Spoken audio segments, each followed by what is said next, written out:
Welcome back, everyone. Welcome back to another day, another edition here of the RSL. The RSL Revival StarCraft League Season 6 Playoffs Day number 4 co-stream. We are back. We have returned here with the fourth day here of the playoffs. I'm, of course, your host, VIP. With me, I'm joined by the fellow casters. We have, I said Gemini. We have State and Tasteless, alongside all the lovely people in the chat and the players as well. Welcome, one and all. To again the fourth day of the playoffs of RSL. Now, yesterday we were live with the lower brackets. We did bid adieu to both Beyond and Lambo. They both got knocked out of the tournament. Meanwhile, we do have the upper bracket ready for us here. It's going to be two best of fives. Bear that in mind. Two series here tonight. Two best of fives. It's going to be a ZVT between Serral and Clem, followed by our ZVP between herO and Rogue. Okay, so we have our two matchups. Bearing in mind as well, you can see the schedule ahead of us here, but this is all leading towards BlizzCon. BlizzCon is in September, and the grand finals will be taking place over at BlizzCon as well. Just the finals though, not like the final day, just the one series, just those finals at least. So bear that in mind, mark your calendars, September 13th, I think. I just on screen. believe it was 13th. But regardless, so we're going to be here to determine who will advance onto the bracket finals. Will it be some Zerg, some Terrans, and Protoss? We're here to find out. Some high quality games here tonight. I'm very excited to see the rematch between Serral and Clem. They of course did face off. Good. They faced off recently in the Homestar Cup Grand Finals. In the Homestar Cup Finals, they did face off. We did cover that, of course, in English here on the channel, and we'll see now that it is a couple of weeks later how they do compare to each other. Now that the meta has shifted, has changed a little bit, we have new patches, new updates. Once again, we're expecting another hotfix patch in the coming days, or at least I'm assuming that's going to be happening here. Is new patches, new hotfix. For now, though, we do have our ZVT here against Serral versus Clem. Did go heavily in favor of Serral the last time they met, but again, that was very early in the iteration of the patch. We have since had some time to kind of sink our teeth into it. Terran players have been acclimating, they've been adjusting, of course, to said patch. We've been seeing a lot more aggression, we've been seeing Clem find success as well, but I'm curious to see if that is gonna, if that's enough to really break a player like Serral. If you're familiar with the meta of ZVT right now, you know that Terran players are hyper aggressive in the mid game, a lot of aggression, a lot of multi-prong play, and what I've noticed here is that it can look really strong and look really good, but the moment the momentum stops, the moment that you start to slow down, the moment the drops are being shut down and cleaned up, then the Terran player very quickly falls apart. You have to keep that aggression going. Because you're being hyper aggressive, it also means that back at home you have very little to defend, so run-bys and counterattacks can be even more devastating to Terran players in this kind of situation. You have to rely on your reaction time to pull away, to react, and to minimize losses.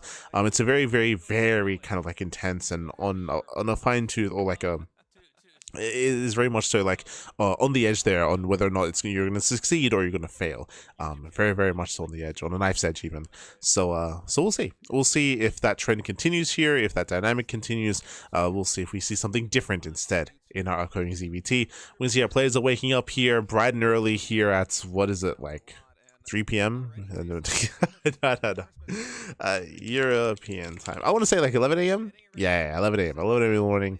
Our players are just now waking up. Hopefully they've had some time to, you know, splash some water on their faces and freshen up in time for the matches here tonight. Hopefully, as we jump into game number 1. Let's go. I think Serral slightly favored here, but man, Clem is so good, so strong. So yeah, let's get into it. We have Clem down here in the bottom right, Serral in the top left. Yeah, Clem spawning down there in the bottom right, Fear and Faith, and this is a 4-player map. Yeah, in the top left-hand corner we do have a Basilisk, the Finnish Zerg player. It is a Serral. And of course, in the bottom right, we have the French Terran player for Team Liquid. It is Clem. And if you're in the chat, you know what time it is. It is Gamba time. Predictions are open. Place your bets on who you think will claim the series. Best of luck in the chat. Coming into this matchup here, Serral is favored. Serral did defeat Clem in the finals of Homestar Cup. That was the last time they played. Now it is merely a couple of weeks later, and I'm curious to see, again, as I just mentioned, whether Terran, whether Clem, whether this new aggressive style from Terran is going to be successful against Serral, the best Zerg player in the world, the best player in the world. Oh boy. Earlier. You know, we were talking a lot about the worker count change and how that'll impact builds, but of course having a starting structure and its build time change is also massive. It's still crazy to you when you see the command center drop at the same time or faster than a hatchery in TVZ now, as we see Clem going for that CC first, 110. The command center throws down, as Mapu just showing. They're basically perfectly timed. Yeah, CC first here by Clem. If you remember, we spoke, this brings me back to yesterday's broadcast, how we were trying to explain the rationale behind Beyond going CC first on Fear and Faith, and now Tasteless was calling it a bad build, and we were like, what? How going CC first and cutting corners, skipping your SCV scout, skipping your Reaper scout is very common on these maps because you can get away with greed. If you remember, Beyond yesterday was punished every time because Shin went for an all-in. But not just that, but they kept spawning at close spawn locations. Here, for the first time in 2 days, we have cross spawn, diagonal spawn instead, and you can see how greedy Clem is being, going for a third CC as well, before racks, before factory, hyper greed by Clem, and I'm sure Beyond is looking at this game, and he is lamenting. He's like, why couldn't this happen to me? Where Beyond was trying to be greedy like this, and he was being punished so hard by Shin, meanwhile Serral should not punish Clem. I would imagine, besides maybe Morrow, Clem is going to be the best at this in the whole world. So this is going to be interesting to see how exactly Serral's going to grapple with it. Yeah, this is about as greedy as it gets. I think it was like 205, 206 when the third command center was thrown down there for Clem, and only just now taking the first Vespene Geysers here in the main base. So Clem's economy, it's going to come online very quickly. Serral, for his part, he's playing a very safe opening. He's going into Zergling's speed, not minding any more gas than that. He's going for a third hatchery, but he's respecting the possibility of something like Reapers. And we'll see how fickle these casters are. Do they suddenly, especially if Clem wins this game, are they like, yo, Clem, his build was so on point, when Beyond did the same build and they called it bad because he lost the game? Like, what? Oh, no. We'll see, we'll see. He's going to have that third hatchery starting. And, you know, let's see how well Zerg can grow.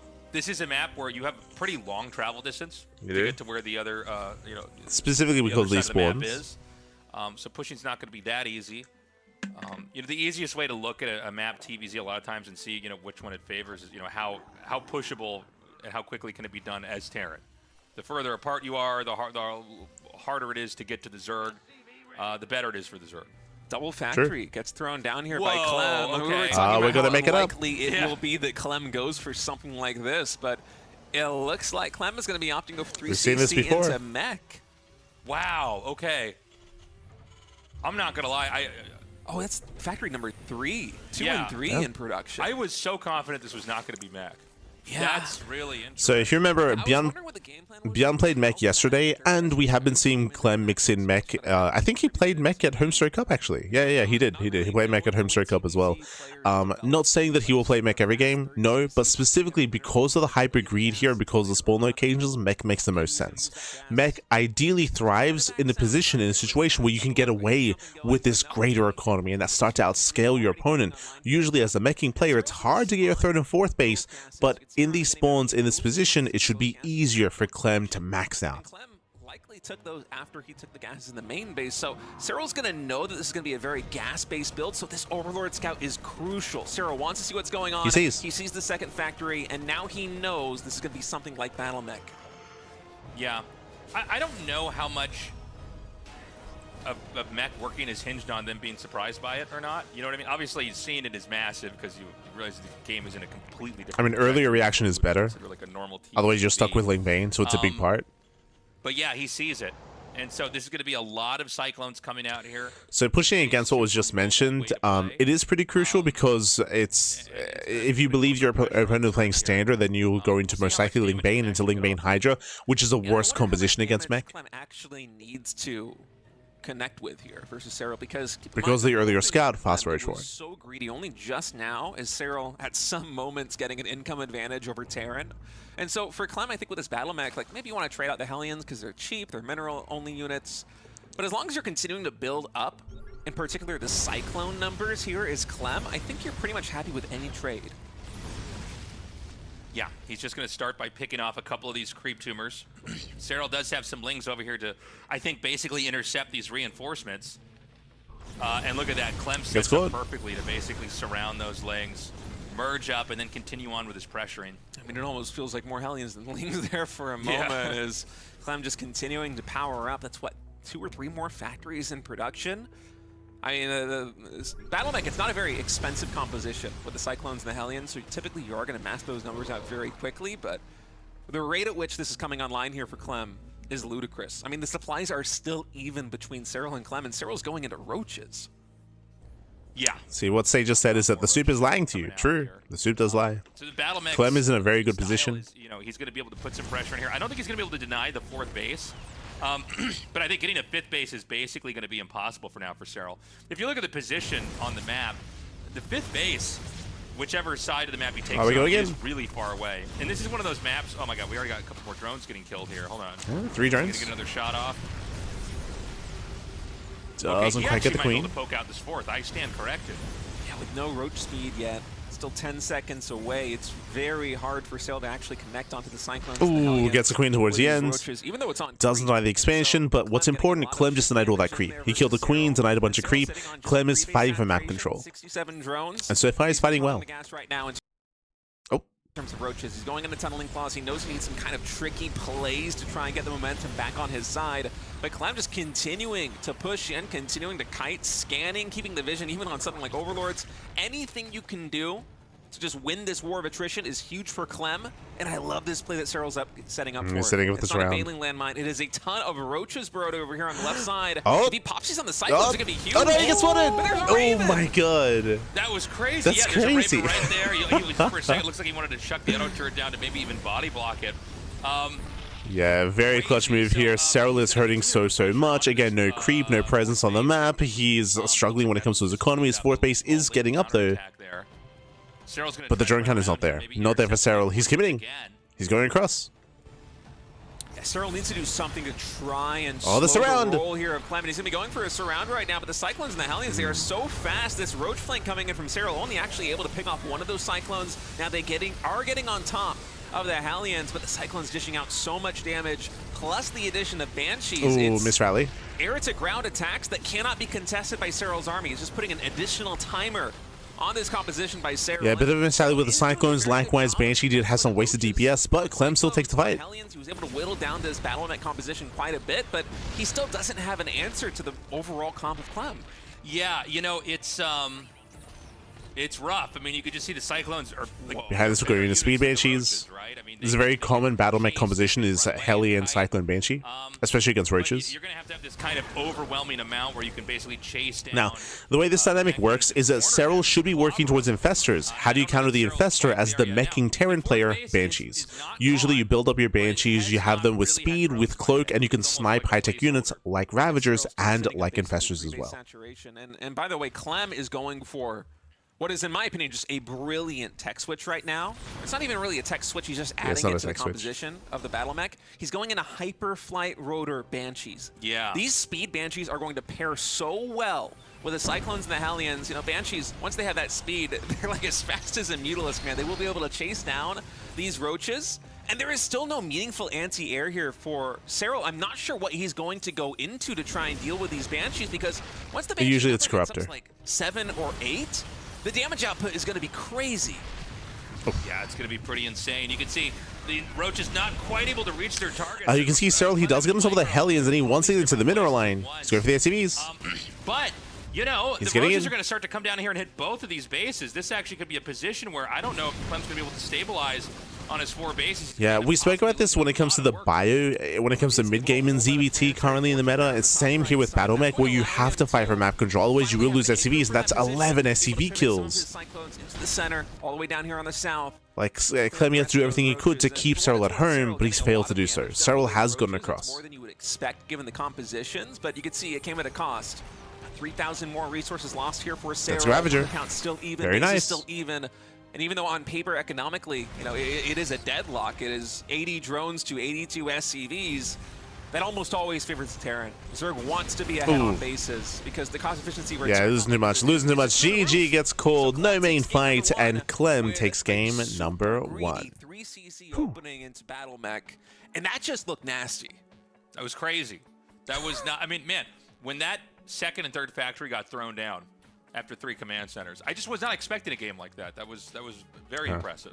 GG well played. Again, just like Bjorn, Clem did go for a hyper greedy build here on Fear and Faith. We mentioned this earlier, but Bjorn, when he went for that, he got all in. Shin did all in him and shut Bjorn down before he could really get into his own build. A big part of that was spawn locations. Here, the RNG was in favor of Clem, where Serral went blindly, without knowing anything. Clem went for his hyper greedy build, and we had cross spawns. We had diagonal spawn locations instead, and Serral also wasn't really the kind of player to go for an all-in that early on anyway, so Serral did not punish, as we emphasized at the time. We're like, yo, Clem is going to get away with this. Like, he's not going to get punished. And he did. He didn't get punished for it. He was able to build up his own battle mech as well. We saw that Serral, because the spawn locations, trying to counterattack and trying to be active on the map is so difficult because there's so much room to traverse. Your opponent has so much time to engage, to lock on, and to punish your roaches. To punish them, to pick away at them, and also to catch reinforcements as well. We saw that Serral's being very wasteful with his roaches, and Clem did a great job at maintaining that map control, denying creep spread, picking up bases, and catching out roaches. We did see that one time Clem did get across the map and did get into a mineral line, but it only happened once, and it was still not enough damage to equalize. GG. GG. Ahead here. But right now, you know, Serral, who I think most would agree is the strongest player in this tournament, is down 1 game here to Clem. Clem with a really cool opening there in game number 1. And I'm just wondering what he's going to go to here in game number 2 and game number 3, because I imagine we're going to have kind of like a 50-50 split between going for these CC first openings and going for some kind of barracks opening, because you don't want to risk things too much, just constantly going for the CC first. So once again, pushing against what State is saying here, we said the same thing yesterday during yesterday's broadcast. CC first is very map dependent. It's very map based, and it's important that we do emphasize that. Time and time again, the cashers are like, oh, you know, like they got to keep going CC first or not. A lot of it comes down to the map. Welcome to Voidstorm. Voidstorm is a hyper aggressive map. Short rush distance by ground. Aggression here is heavily favored. Because of that, we're expecting racks first, racks expand, but I would not be surprised if Clem stays on 2 bases. Clem, he's known for going for 2 base all-ins, especially on these smaller maps, especially on the new patch. So we'll keep an eye on second racks, third racks timings for Clem to see if he does go for an economic build or if he does double down and commit. And if he does commit, will not be surprised. Now, because aggression is so common on this map, Serral should be, I say should be, it's very common for Zerg players to open up roaches. We do see here, hatch, pool, late gas. Interesting. Because that gas guy is a little bit late here, we'll see if Serral... no, sorry, this is just standard. I was going to say we'll see if Serral delays link speed and does go into roach play, but the earlier pool is necessary against the Reaper timing. True. That's something that I have to get used to when it comes to the new meta. So I don't want to read too much into that. But again, we have seen a lot of Zerg players play roaches on Voidstorm to be safe. We'll see if Serral also plays roaches or if he does try to go link main. We'll see. It's just really good at constantly trading, even with something like Roach Ling or Burrowed Roaches we saw there from Serral. But I don't think we're going to see another Battle Mech game from Clem here, at least not on Voidstorm. I think it's much more likely to be, you know, your typical standard macro TVZ play with a bio composition. But I am curious how much more we're going to see Battle Mech, or Mech in general, from Clem. I mean, we even have... So once again, like, State is posing the theory of like, oh, you know, we should just be getting to a standard game here. I would still lean towards aggression being more favored here on this map, but more so than standard play. But we'll see, right? We'll keep an eye on Clem's 3rd CC timing. That will give us a better idea as to how aggressive Clem does plan on being. Meanwhile, when it comes to Serral's play, we expect something more safe, something more defensive. On the topic of will we see Battle Mech again? Once again, map dependent. Say Old Sun Temple, there's a chance we do see Battle Mech there. Like, I'm thinking Old Sun Temple. I'm thinking maybe at Attorney's Edge. Maybe Lockdown. Like, those are the maps where I would say have a higher chance of that occurring. I don't really see it working on these small maps like Rorschach or Rainfall or Voidstorm. As for now, Clem does go 1-1-1. No 3rd CC. Get that drone over there without the Reaper actually spotting it, and now setting up. Ooh, a nice little block there. Oh, are you crazy, Clem? Clem? What are you doing? Clem, you're mad. What is happening? Oh, it can't jump back down. Clem was shaking his head. It could not jump back down, I think. Yeah, no, Clem looked super irritated by that. So the Reaper got vertigo? It's got a fear of heights, man. It can go up, it can't come back down. Is that a quirk here on Voidstorm that you can that might be a bug on the map. I actually haven't seen it. I mean, Clem... At first, I thought he was like trying to style on it. Remember that this map is not on the ladder, so it has not been standardized. There is a chance that there might be some mistakes on the map. It's possible. On that side, but it juked back into the Lings and almost fell because of it. And now Clem again at the same spot. Meanwhile, Clem is going 1-1-1 Hellion Banshee, so is going for an aggressive opener here. And there it is. Do you see that? Second Rax is on the way, all before the CC. And the 3rd Rax as well. Oh my god. So again, Clem is doubling down, delaying his 3rd base. The Banshee tech here for Terran. More aggression. Bio into Banshee. We'll see if the Banshees can get much damage done. Hellions exerting a little bit of map control right now. Try to keep the creep spread. Which, to be fair, is to be expected. So that's why we need to keep an eye on that. One Ling and sees basically everything. And I think the barracks timing here on the front. You know, Serral's a very smart player. He should be able to see this and know that it's not a 3CC opening, and that means that Clem likely wants to get a lot of damage done with this. You know, the 3rd command center, it's cheaper than it used to be, so the fact that you're foregoing that for these faster barracks... I will say that, I do think it's important that... signals that it's going to be a much more aggressive game, and against that kind of aggressive playstyle, counterattacks like this can be excellent here for Serral. You can see Clem just spam right-clicking onto the mineral pad to try and stack all those SCVs up to get more damage, but these Lings get a lot of SCVs. Oh, they lost down the Hellions. That should not have happened. I think the Hellions will get cleaned up. Yeah, 3-4 Hellions go down. Heavy losses for Clem. That should not have happened.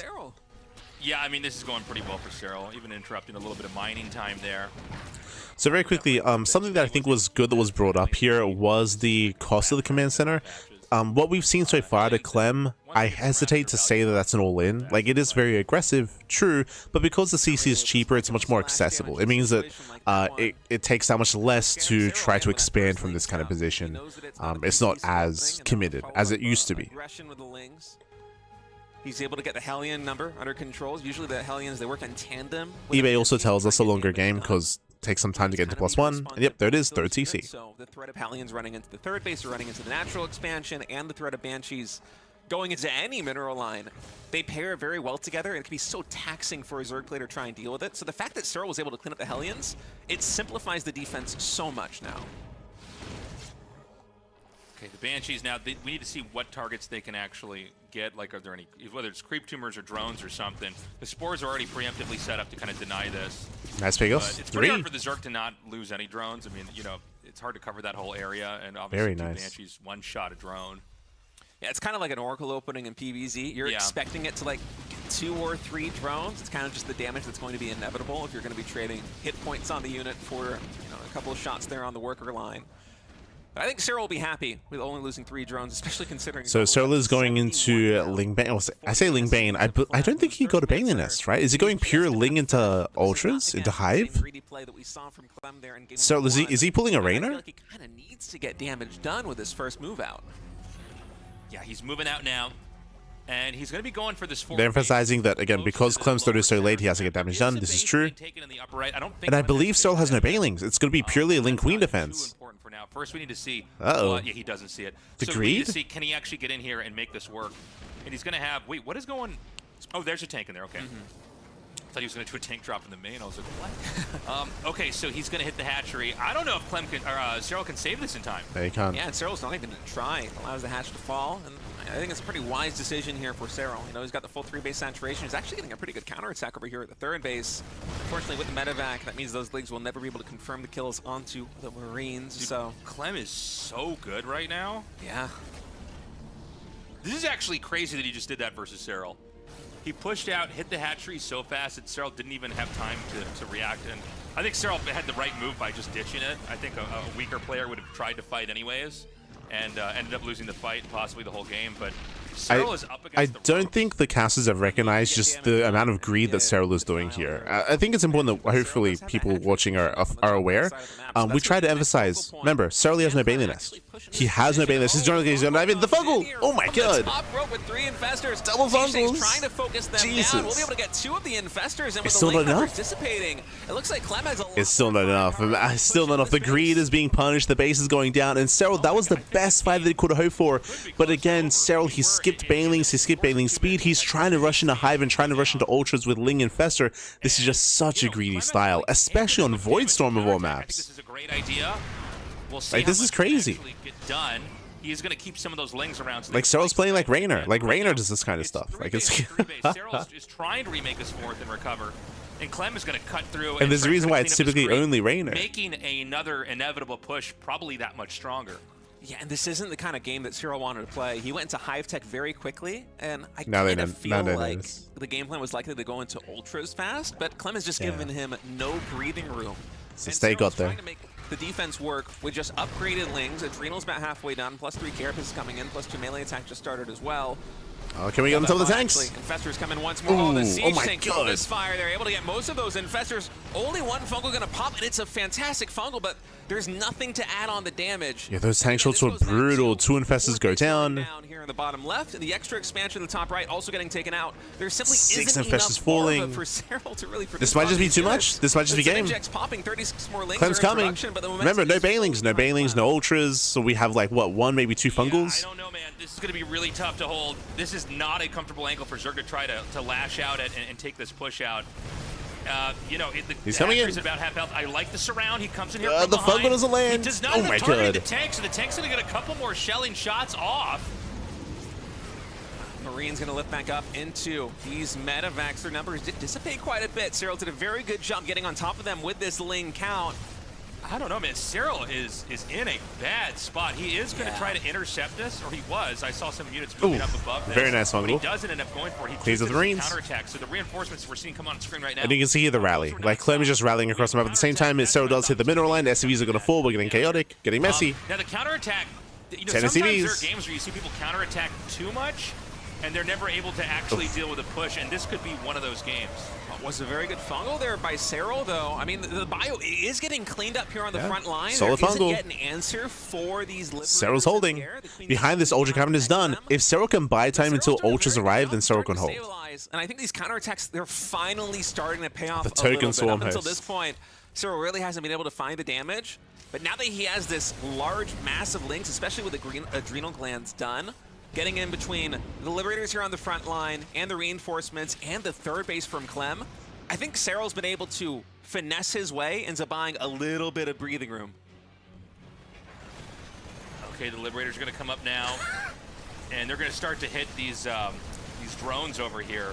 So Clem can't push anymore, but he's still going to use what he has remaining to try to get a little bit more damage. Yeah, you can see he's rallying towards the top side as well, going towards the northern bases. Serral, he still doesn't really have the best economy either, down to under 70 workers. The lack of anti-air is such a problem right now for Serral. He's going for the Spire right now, I think, just to get enough Corruptors to clean up the low HP Medivacs, to clean up the Liberators, because they have been a thorn in his side. It's really just the mobility of the Medivacs that is allowing Clem to kind of run circles around these expansions here for Serral. And Serral is mining from that base that you have right here. 8 drones are mining, but he's not mining from the base in the top right. There simply is too much pressure. Serral once more pushes forward with the Queens, just trying to pick off these low HP Medivacs. I mean, there might be 20 HP between all 3 of these Medivacs. But Serral just cannot get the final kills. Yeah, with the Ultralisks out now, the Zerg is going to have a much easier time breaking. Yeah, I mean, he's gone to Ultras where the bases are falling, right? We're still full losing bases, still losing economy, still under 70 workers with Serral. But, you know, he can kind of take his time. I've seen styles like this where you basically just kind of run the push, and then when you mine out your main, you switch that CC out and land that at the 4th base, so that you never really give up any momentum. Like, all the resources are going into pushes and upgrades. So Tastelessly's talking about 8 Raxes. In the main base and try and saturate either the 12 o'clock expansion or the expansion at 10 o'clock, because... But I believe this is off of Double Factory, right? There's the CC getting lifted, going to go over down to the 10 o'clock Yeah, position. Double Factory. These Liberators continuing to cause problems, but Serral's been able to stabilize, and the supplies, they are advantageous right now for Clem. But there's a lot of potency in the army here for Serral. These are highly upgraded Ultras already with +3 armor. The Marauder count, I don't think is high enough to deal with them. Yeah, and you can see that Serral, he survived. He survived until Ultras. We'll lose 1 Ultralist here. As I'm mentioning, we have all the upgrades for the Ultras. I mean, every Ultralist right now is We need so more Marauders. important. That's you know, Clem's We need very, them. very tight on resources. He's basically just been losing all the bases in his exterior. Oh, that Swarm Host did finish. I saw that started. I think he might have accidentally made that a 2nd time. Oh, Zerg players have all been there. Yeah. oh, there's a Medivac. 2, 3. Oh my god. Plus the 1 Clem throwing away his army. He lost 3 full Medivacs. in them. So much army supply just dropped for Clem. Literally Clem. 1 Corruptor for Serral, paired with a Fungals. Just handled the crisis. Corruptor no scoping the That might have been the game-winning move for Serral, by the way. Like Clem, he just plummeted in supply. That was everything. That was almost everything. Force on the map right now. He And now Serral's building up more Corruptors, more Ultras. Baneliness is finally on the way. It's coming. I'm ready for the 18-minute Baneling speed. He is I'm ready. expanding to 6 o'clock. The pushes seem to be a lot less potent. Yeah, but I don't know if Clem can afford to let this game quiet down. There's no additional command centers in yet. He's on 60 drones or so. Some of them, or 60 SCVs, excuse me, some of them are falling right now over here as a Ling run by is able to pick off 4 more. I'm watching the production tab. Clem hasn't made any SCVs for a long time because he's not planning on pushing past 3 base saturation. And with some mine out here in the natural expansion, 58 SCVs, it's really all that Clem needs. But the problem is, Serral, he's on 4 bases. The 5th base just finished. He could start mining from that. And again, we spoke about this at the start of the series, how this is kind of how TVZ is at the moment, where the Terran player is hyper-aggressive, and the moment that aggression subsides, then it quickly swings in favor of the Zerg. And we're seeing that here, where Clem is running out of time. Clem is running out of time. We have more Ultras. Now Banelings have hit the field. Baneling's speed is halfway done as well. Like, Serral, he's reaching his peak army. He's almost there. He might have to start relying on split pushing. Oh, hold on a second. He's going to come in again. Now, the Fungals are what's going to be key to stop this, because that's going to allow the Ultras to finally catch up and do the damage they need to do. mean, the Ultras just make mincemeat of Marauders and Marines once they get fungled, even without the Shroud here, as these Infestors are very low on energy.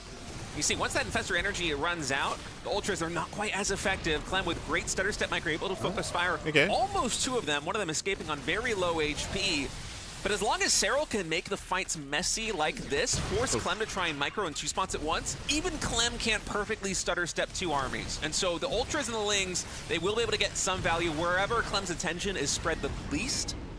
And I think that's one of the reasons why Serral's able to hold on over here on the bottom side. It's because he keeps going for these engagements on the top. Okay, I mean, you could see there's basically 3 different tiny squads here for Clem. This is, by the way, just so physically taxing to be trying to stutter step micro this. It's a little bit easier for the Zerg to kind of A-click and then go to and figure out what else to prioritize on the map. And so he's going to end up chasing this all the way back to the expansion. And if you watch the mini Yeah, from here you can see Serral's max. Serral's maxing out, and now Serral's finally spinning creep. GG gets called, Clem is out of steam, and Serral ties up the series 1-1. Serral also just putting his hand on his face, and that was a stressful game. That was a great game. Yeah. Oh. I think that the point where everything switched, because Clem was kind of winning for most So you want to talk about the drops? But then when he went for more damage with the medevacs. Yeah. He tried to fly in the main, and it was like, I think it was like 5 medevacs, and I think 2 or 3 of them were close to full. Yeah, I think the 3 nearly full medevacs all got taken out by the 1 Corruptor and the Infestor. By the way, if Serral like saw the, you know, like, yeah, I would agree that was the turning point. Up until that moment, up until the moment where Clem lost 3 full medevacs, like he had momentum, he was dealing damage, he was killing workers. That was the turning point. That was the moment where the game slowed down and seeing out those 3 medevacs. But I do want to say that was crazy play by Serral, because remember, this was not a standard game from Serral. We tried to emphasize that, and they didn't quite put a lot of attention to it. But it is important to bear in mind that Serral was being hyper greedy. It was illegal. Like, it isn't just that Serral was being greedy; he was being hyper greedy on a very small map. So Clem should have punished him, and he was punishing him, and any lesser player would have died then and there. What's illegal is that Serral got away with it. Remember, he was playing pure Ling Queen. Pure Ling Queen, eventually Ling Queen Infestor. He was skipping Banelings, he was skipping tech, he was cutting a bunch of corners to rush into Hive, and he was dying, which should have happened, but he survived. He got away with it, and then he snowballed out of control. So that was crazy that he pulled that off on Voidstorm. Very impressive play there by Serral. This is one of those games where this is a demoralizing game for Clem. Like, it isn't just that Serral won a game, it's that Serral got away with hyper greed on a map that favors aggression, and Clem was essentially 3-base all-in. He was 3-base all-in, he was off of double factory, 3-base economy, 58 workers, and he was not making any more SCVs. Like, that's designed to kill. It's designed to kill a greedy player, and didn't. That's the brutal thing there. But GG well played. With that, we're going to be getting into our next game. We're going to be going on a short break. We'll see you guys soon in 5 minutes time. See you soon for the rest of the series.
Welcome back, everyone. Welcome back to the RSL, the Revival StarCraft League Season 6 Playoffs Day number 4 co-stream. We returned. We are mid-series between Serral and Clem, and we're currently tied up 1-1.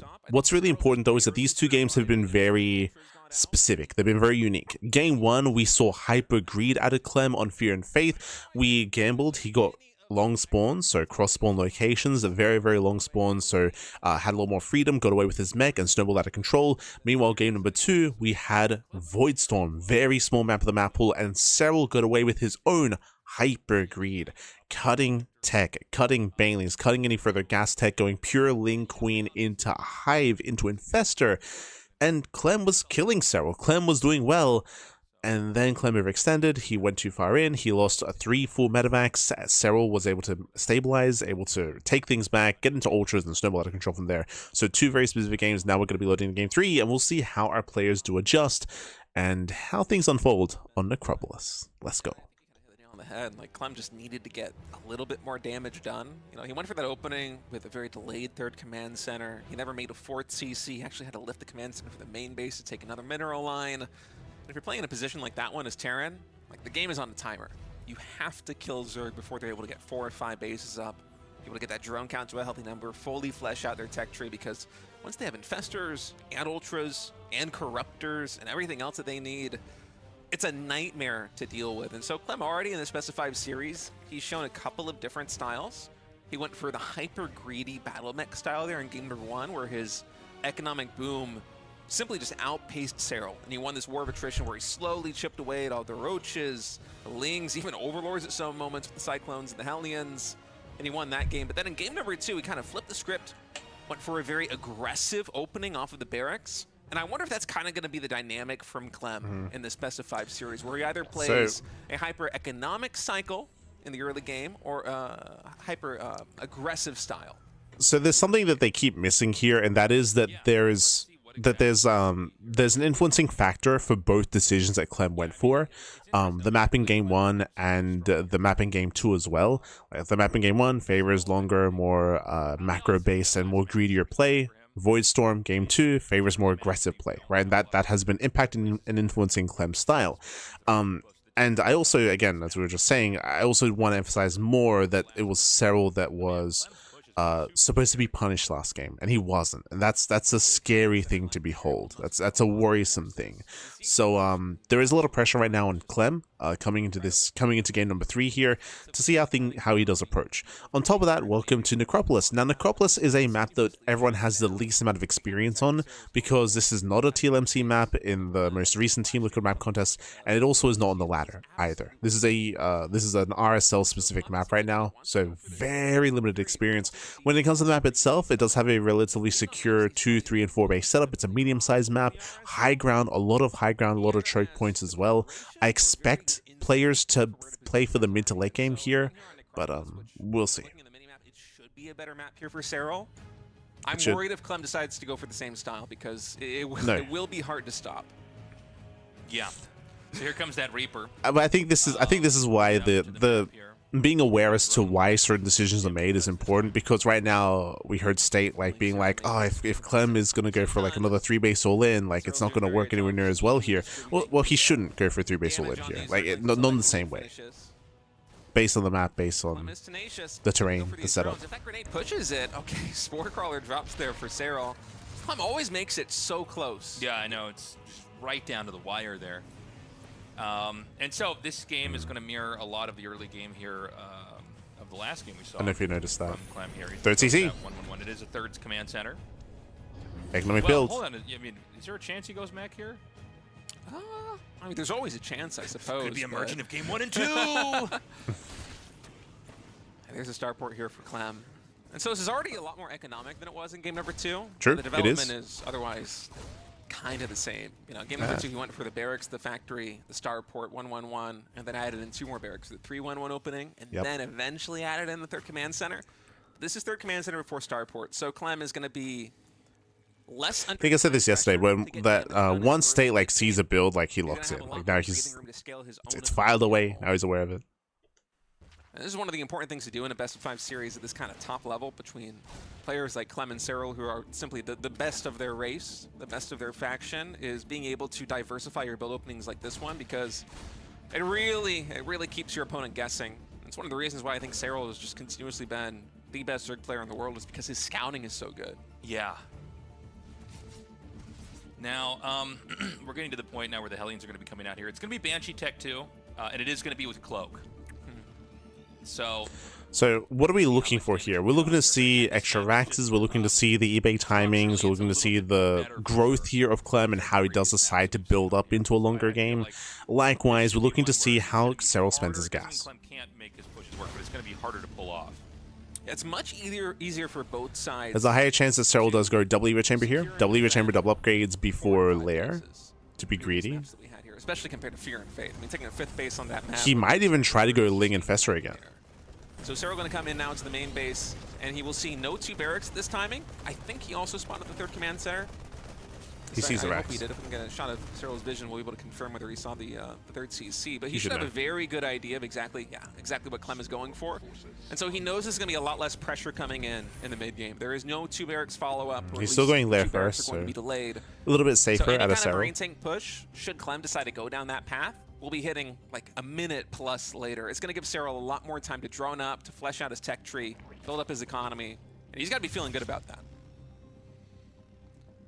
Yeah, so that 3rd CC, he's going to start collecting a lot more resources over there and basically using these Banshees and the Hellions to try to chip away at anything that he can get from the Zerg over here.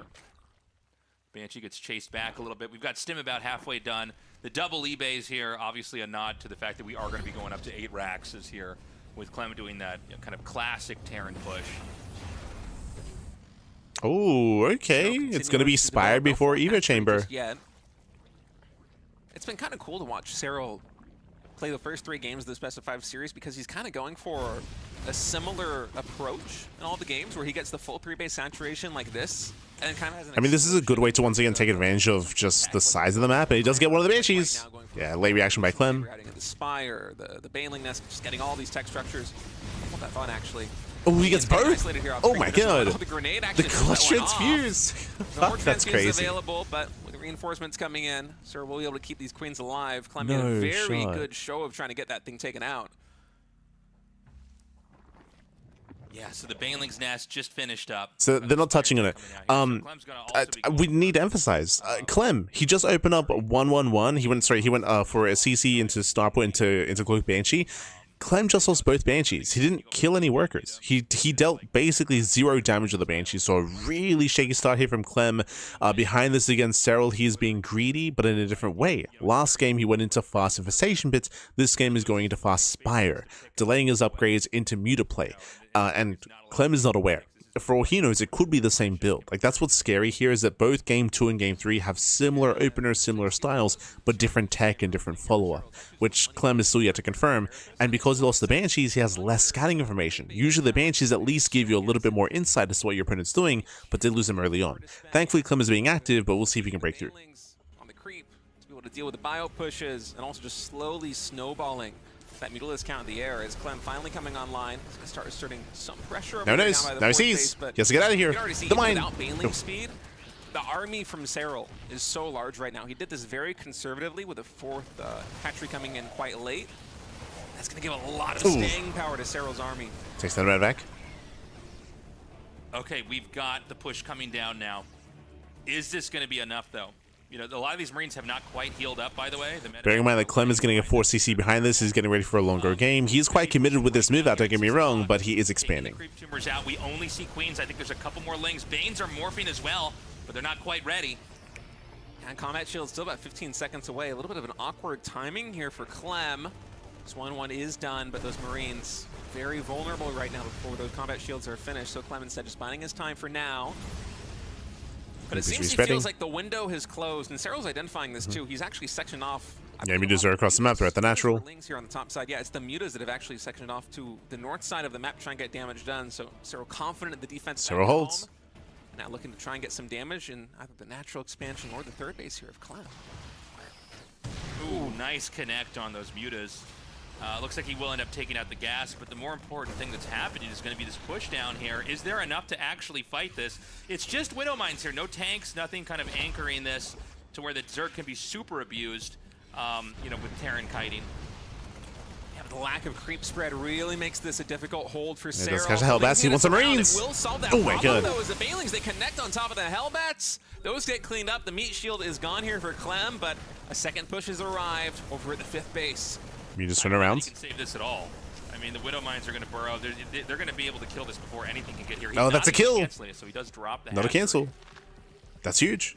Clem just continuing to push into this expansion is really complicating the defense for Serral. Not having creep spread makes it so much harder to get Lings and Banelings to surround and connect. Oh, the mine. Oh my god, gets one, gets two. Even more value. Massive mine connections. Taken out. No focus fire on the medevac, so Nice focus firing by the on Marines. those mutas, but not a crisis by any means here for Serral. I mean, Clem trades very nicely there against the mutas with what he has, but he is losing medevacs, which means he's losing momentum. He needs to be active, he needs to be aggressive. We spoke about this at the beginning of the series, but when it comes to the mid-game of TVZ, if the Terran player loses map control, they will lose the game. Like, you need to keep presence on the map. Keep a presence on the map. Gonna keep going. Actually have enough Banelings. He's morphing in 13 more right now. I see some are over here down by that 3rd base, but Clem's also attacking in the bottom left side of the map. Lifts up in 3 base out of the medevacs mine to shots. escape this situation. It's a very taxing situation for both these players, you know. Yeah, You that's gotta rough be for able to be able to Clem. push there on the bottom side and the right He's gonna lose side. 5 Widow Mines. Oh my god. Compositions like this one, especially, you know, like the Mutalisks, they're very glass cannon units, kind of like these Marines. They can't sustain a lot of damage. One miss micro on either side could just prove to be fatal. Oh my god. Baneling is going to connect, or the Widow Mine, excuse me, connects with a ton of Banelings right now. Yeah. Marines low on HP, trying to get away. Oh my god, they're so low. If these mutas can actually catch the medevac. Yeah, baits out the Widow Mine, cleans up all the Marines, drop his dealt with. Serral is supply blocked, and Clem does have another push towards the south side, but Serral's ready. Yeah, Serral's ready. The already bruised hatchery is going to start dropping HP really quickly if this army can't get over here in time. Oh, they're retargeting. Oh my god. Ooh, he might. Okay, he targets really, really well. I think there's just enough mutas that in Banes that he can win this. Yeah, he's going to be able to drive that back. Yeah, but Clem behind this, he's taken to 4th base. He's adding in a 5th command center, so he's not fully committed to trying to end the game right now. He's developing his economy quite nicely back at home. It's actually 81 SCVs to 81 drones, so economically, we're very even between these two players. It's really just who is going to be taking these trades more cost effectively. And you can see right now the units lost tab. It is near identical between these two. A real tug of war as Clem once more pushes over here on the right side. I would say for the most part, Serral's in a better position here. Like, they're talking about the current economy and the fact that Clem is building up. That is true.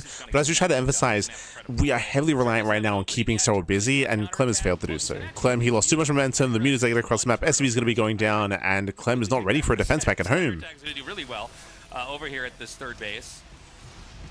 Sunlight is done now. He turns around. He's going to burrow very quickly over here. Serral has to be careful. Does not want to allow Clem to get some big connections on top of those Mutalisks. They have a supply block for a moment. And Muta's in high enough number that with +1 flyer attack, they can still snipe down these barracks in a hurry. Some nice moves coming out of Serral, who's working his way towards Hive Tech. Trying to get additional upgrades right now. That Evolution Chamber working overtime. Again, Serral has plenty back at home. I mean, both players are maxed out. Clem is trying to take up, but still there's no big transition yet. And not from Clem. He's just now adding tumors all the way on the bottom left side, but having creep makes the defense so much easier with Ling Baneling. Yeah, he's going to be able to chase this back now.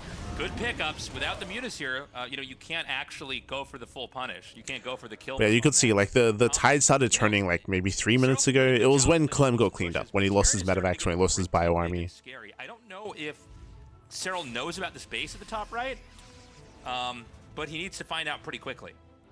Even if Serral were to find out about it, though, I'm not sure that he can really do much. I think he's probably just assuming that Clem is continuing to build up behind it. But unless you have the eco to throw away on a bunch of Banelings avoid the mine shot. Planetary Fortress, I don't see how you're going to be able to take down those expansions. They're talking about denying some of the bases. Serral should be able to do so once he wins one big fight. Like, typically you want to win a fight, then you can counterattack. Trying to push into planetaries can be quite difficult. Serral and pulling the entire army over here so that he can snipe the bases in the bottom left. Oh, the mines. Clem's doing a great job. Drags the shots. Oh!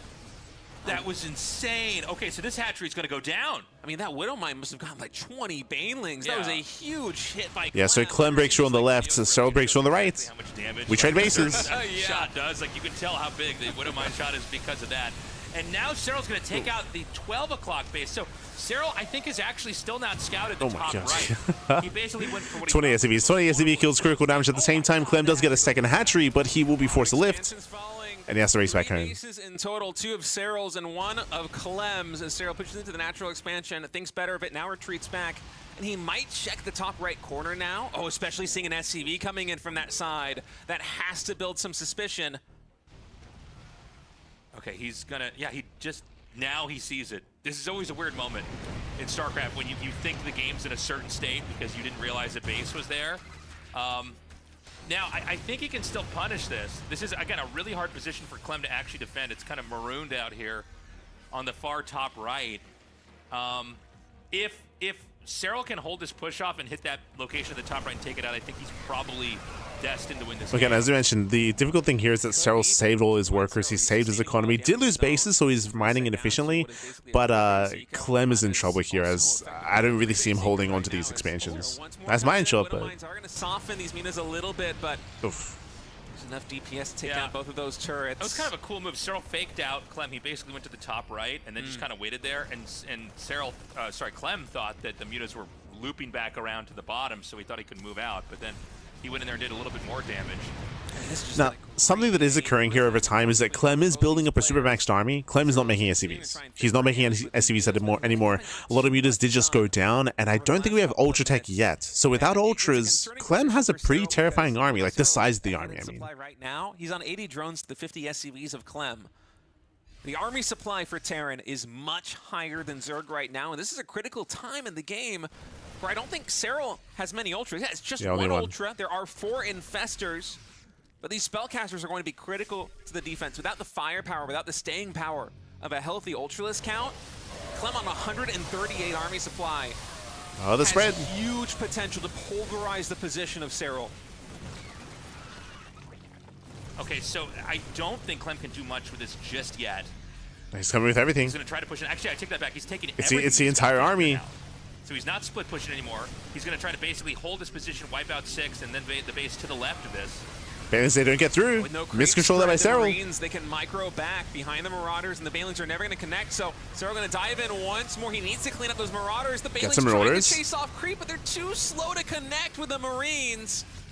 Yeah, it's hard. Okay, gets another amazing massive fungal. Oh my gosh. Jesus. 1 or 2 more fungals like that, and I think there's going to be not a whole lot that Clem can do. Clem's army is now so small. Yeah, that was a brutal fungal. Brutal fungal. In that moment, Serral was vulnerable because he was fighting with half his army, but the other half arrived. The other half arrived, broke through the main force. That's all that Clem had. He has no bank. Clem is broke. He was all in. Clem was all in, like it was all or nothing. Clem, he's run out of steam, he's run out of money. That's all Clem had. Serral's so preoccupied trying to defend everything. And Serral, even though that was a great fight, he's still just on these 5 bases, only just now taking a 6th base in the bottom left. So once those drones get to work, it's going to be a big economic bonus here for Serral. I just think back to that fungal there on Clem's bio. So many Marines got caught in it. In a stage in the game where Clem is just kind of limping back into resaturating these bases, I'm not sure he's going to have enough, because right now Serral, he's up in army supply. The Ultras, they're really starting to come online, and the medevac count is so low here for Clem. Mapu highlighted it a moment ago. I mean, this is a situation where the Super's not lying. At this point, the Super's not lying here. Serral is moving out across the map, but the army's heavily over stim, kills the CC. Oh man, the position right now for Clem is so flimsy.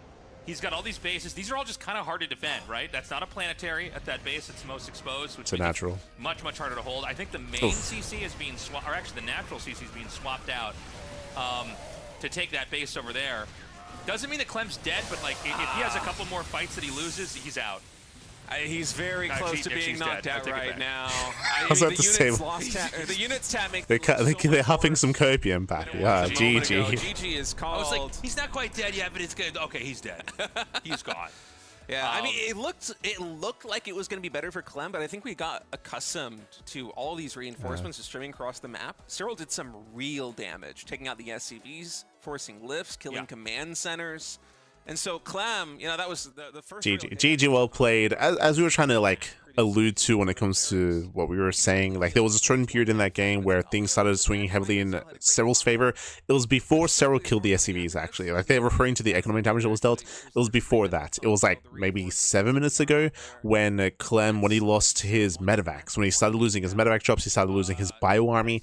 That was the moment where Serral was able to gain map control.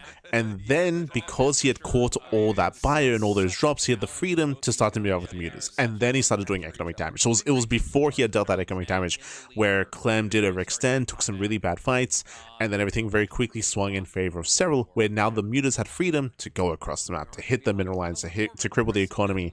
And once bases started going down, once workers started going down, Clem, he had no follow-up. Like, he had no way to sustain those kind of losses.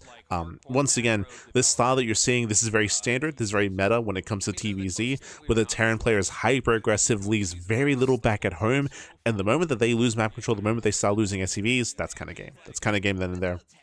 The Terran player is very, very, very reliant on keeping the Zerg player at home, keeping Serral back at home and trying to maintain map control. Once Clem lost that, then everything started swinging in favor of the Zerg. But let's go. Let us go. We're getting into game number 4. But yeah, this is a tighter, more boxy map, so yeah, maybe this is going to be one that Clem can pull off and bring us to game 5. Honestly, if I'm Serral in this position, I might just want to go for something like a Baneling bust or some kind of like heavy Roach Ravager aggression, because thinking back to the earlier games in the series, Clem, he went for the super greedy like CC first play into a lot more macro development. I have to repeat myself? Just in game number 1. I would kind of expect him to dip back into that well here in game number 4 or game number 5. And if you're up 2-1 in a best of 5, you've got 2 games to play with. I wouldn't mind just trying to greed check Clem. So once again, we're seeing state the caster state that like, oh, he believes that Clem would like mix in the greedier builds. Once again, I think it's important that we hammer home like the idea that it's very map dependent, and this map does not favor CC first. Welcome to Ruby Rock. Ruby Rock is a hyper aggressive map. There's a lot of aggressive maps in the RSL map pool, so it would not make sense to go CC first on this map, which is why it wouldn't make sense for Serral to go for an aggressive build, because that doesn't really, again, the map just doesn't really lean towards that sort of stuff. Again, so when it comes to the map itself, short rush distances by ground, open and exposed 3rd and 4th base, it can be very difficult to defend on a high base count, so we expect Clem to be aggressive in the mid-game. We expect mid-game aggression out of Clem, because if Clem tries to play macro on this map, it is so difficult to get a 5th. A 5th base and even a 4th base is so difficult to maintain on Ruby Rock. I think it largely is based on the development style of Serral. If you look at games 1 through game 3, it feels like that Serral is really trying to power primarily on a 3-base economy. And he's going for these 4th hatches, of course. You want the larva, you want the potential to be able to continue to develop your macro, but he's not going for them in a way that he hinges the future of the game on it. You know, he's really happy just to keep like 67 drones or so of full 3-base saturation set up and just flesh out with evolution chambers with a lot of different tech options and get ready to battle Clem in the mid game. And he only really starts to saturate the 4th base when it feels like he has a strong foothold with his army. That's the approach that Serral's been going for over the course of this entire series, and that means that, you know, Clem, if he does go for something like, say, 3 barracks, like a 3-1-1 before adding in the 3rd command center, and he does get a hatch snipe, well, suddenly Serral's not out of the game. A Zerg that would play a lot more greedily, trying to go up into some like 70 or 80 drones very fast, or rush a hive very fast on a high drone count, might get knocked out, but Serral, just because he's playing this more conservative style where he just wants to fight in the mid game on 3-base economy, it still works for him. And so I think it produces some really dynamic games. It's been fun to watch Serral develop in that way. Sure, I would hope that they, I think we spoke about this at the start of the series, how they can be very fickle when it comes to how they phrase or how they interpret and how they portray players based on their performance in a series, even if the build is the same, where they were calling Beyond's build bad when it went for the same build that Clem went for, and Clem won his game, so like they phrase in different ways even though it was the same build, and there are other factors at play. Referring specifically about Serral's greed, I want to emphasize that Clem was winning on Voidstorm. Like, Clem had the stronger start. He was punishing Serral. Like, Serral was dying, Bab. He was dying. It was just Clem made some mistakes, which led into Serral recovering in that game. So I don't want to diminish the idea that Clem's aggression won't work against Serral, because it was working against Serral, specifically in a situation where Serral was being hyper greedy. So just be careful with that sort of thing. And then you had in the starport the extra gas. He went into a very late game focused, or macro focused, I should say, style in that previous game. But I feel like on this one, you can kind of just play the 3 command centers and try to kill Zerg with how forward these hatcheries feel. Yes. Yeah, so he's just going to be out here poking this hatch. We do have the Banshees with a cloak again. They're now alluding to the fact that this map does favor aggression. It's true, it does. It does favor aggression in the mid game. More poke's going to come in here as well. Oh, Clem, is he going to commit? I was going to say, a lot of times you got to be careful, because once you dive in and try to kill drones, then all the creep just gets to spread out on the map. So you really, I think it's almost better to not do it than to go in, unless you're like so confident you're going to get drone kills. Yeah, especially with just 2 Hellions. You need a minimum of 4 to really be able to stack up the damage if you dive in. Yeah, otherwise it just takes too many shots on the drones to kill him. So it is going to be just bio, like we've seen before here. The Overlord does see the 3rd command center. So far, same build here from Clem 2 games in a row. No mysteries right now. Serral is so good with the scouting over the course of this entire series. Now, last game, Serral did go lair into Spire, into Muta play, into Lingbane Muta. We'll see if he goes into a Spire here or into something else. Eyes are on Serral. Serral does kind of the same development pattern, where he goes up to 66 drones, stops there, even though he is trying for a 4th hatchery, just really builds up his production base. Because it's been working for him thus far, and I think that here on Ruby Rock, where it's much harder to secure a 4th and a 5th base than some of these other maps that we've played in this best of 5 series, I think that Serral's going to need a very formidable army in the mid game if he wants to survive the pressure coming out from Clem. Okay, so we've got that 3rd base landed. Baneling's Nest about halfway done. Same with Stim. And he's going to go for it. He's going to go for the dive. Gets 2, but trades out. So lair is done. We're going for a Baneling Nest. We're still waiting to see where are we going. Eva Chambers, Spire, Hydroden. The energy. Yeah, I think the front queen also had the energy for transfuse, but was just slightly off creep, so a little bit unfortunate there for Serral. That's not what happens. Oh my god. He's able to skirt into the natural expansion here, and yeah, Clem is going to clean this up. I don't think he loses any SCVs. I actually thought he was lost way more Marines than that. 3 Marines. Oh, it's only 3. Yeah, I don't know.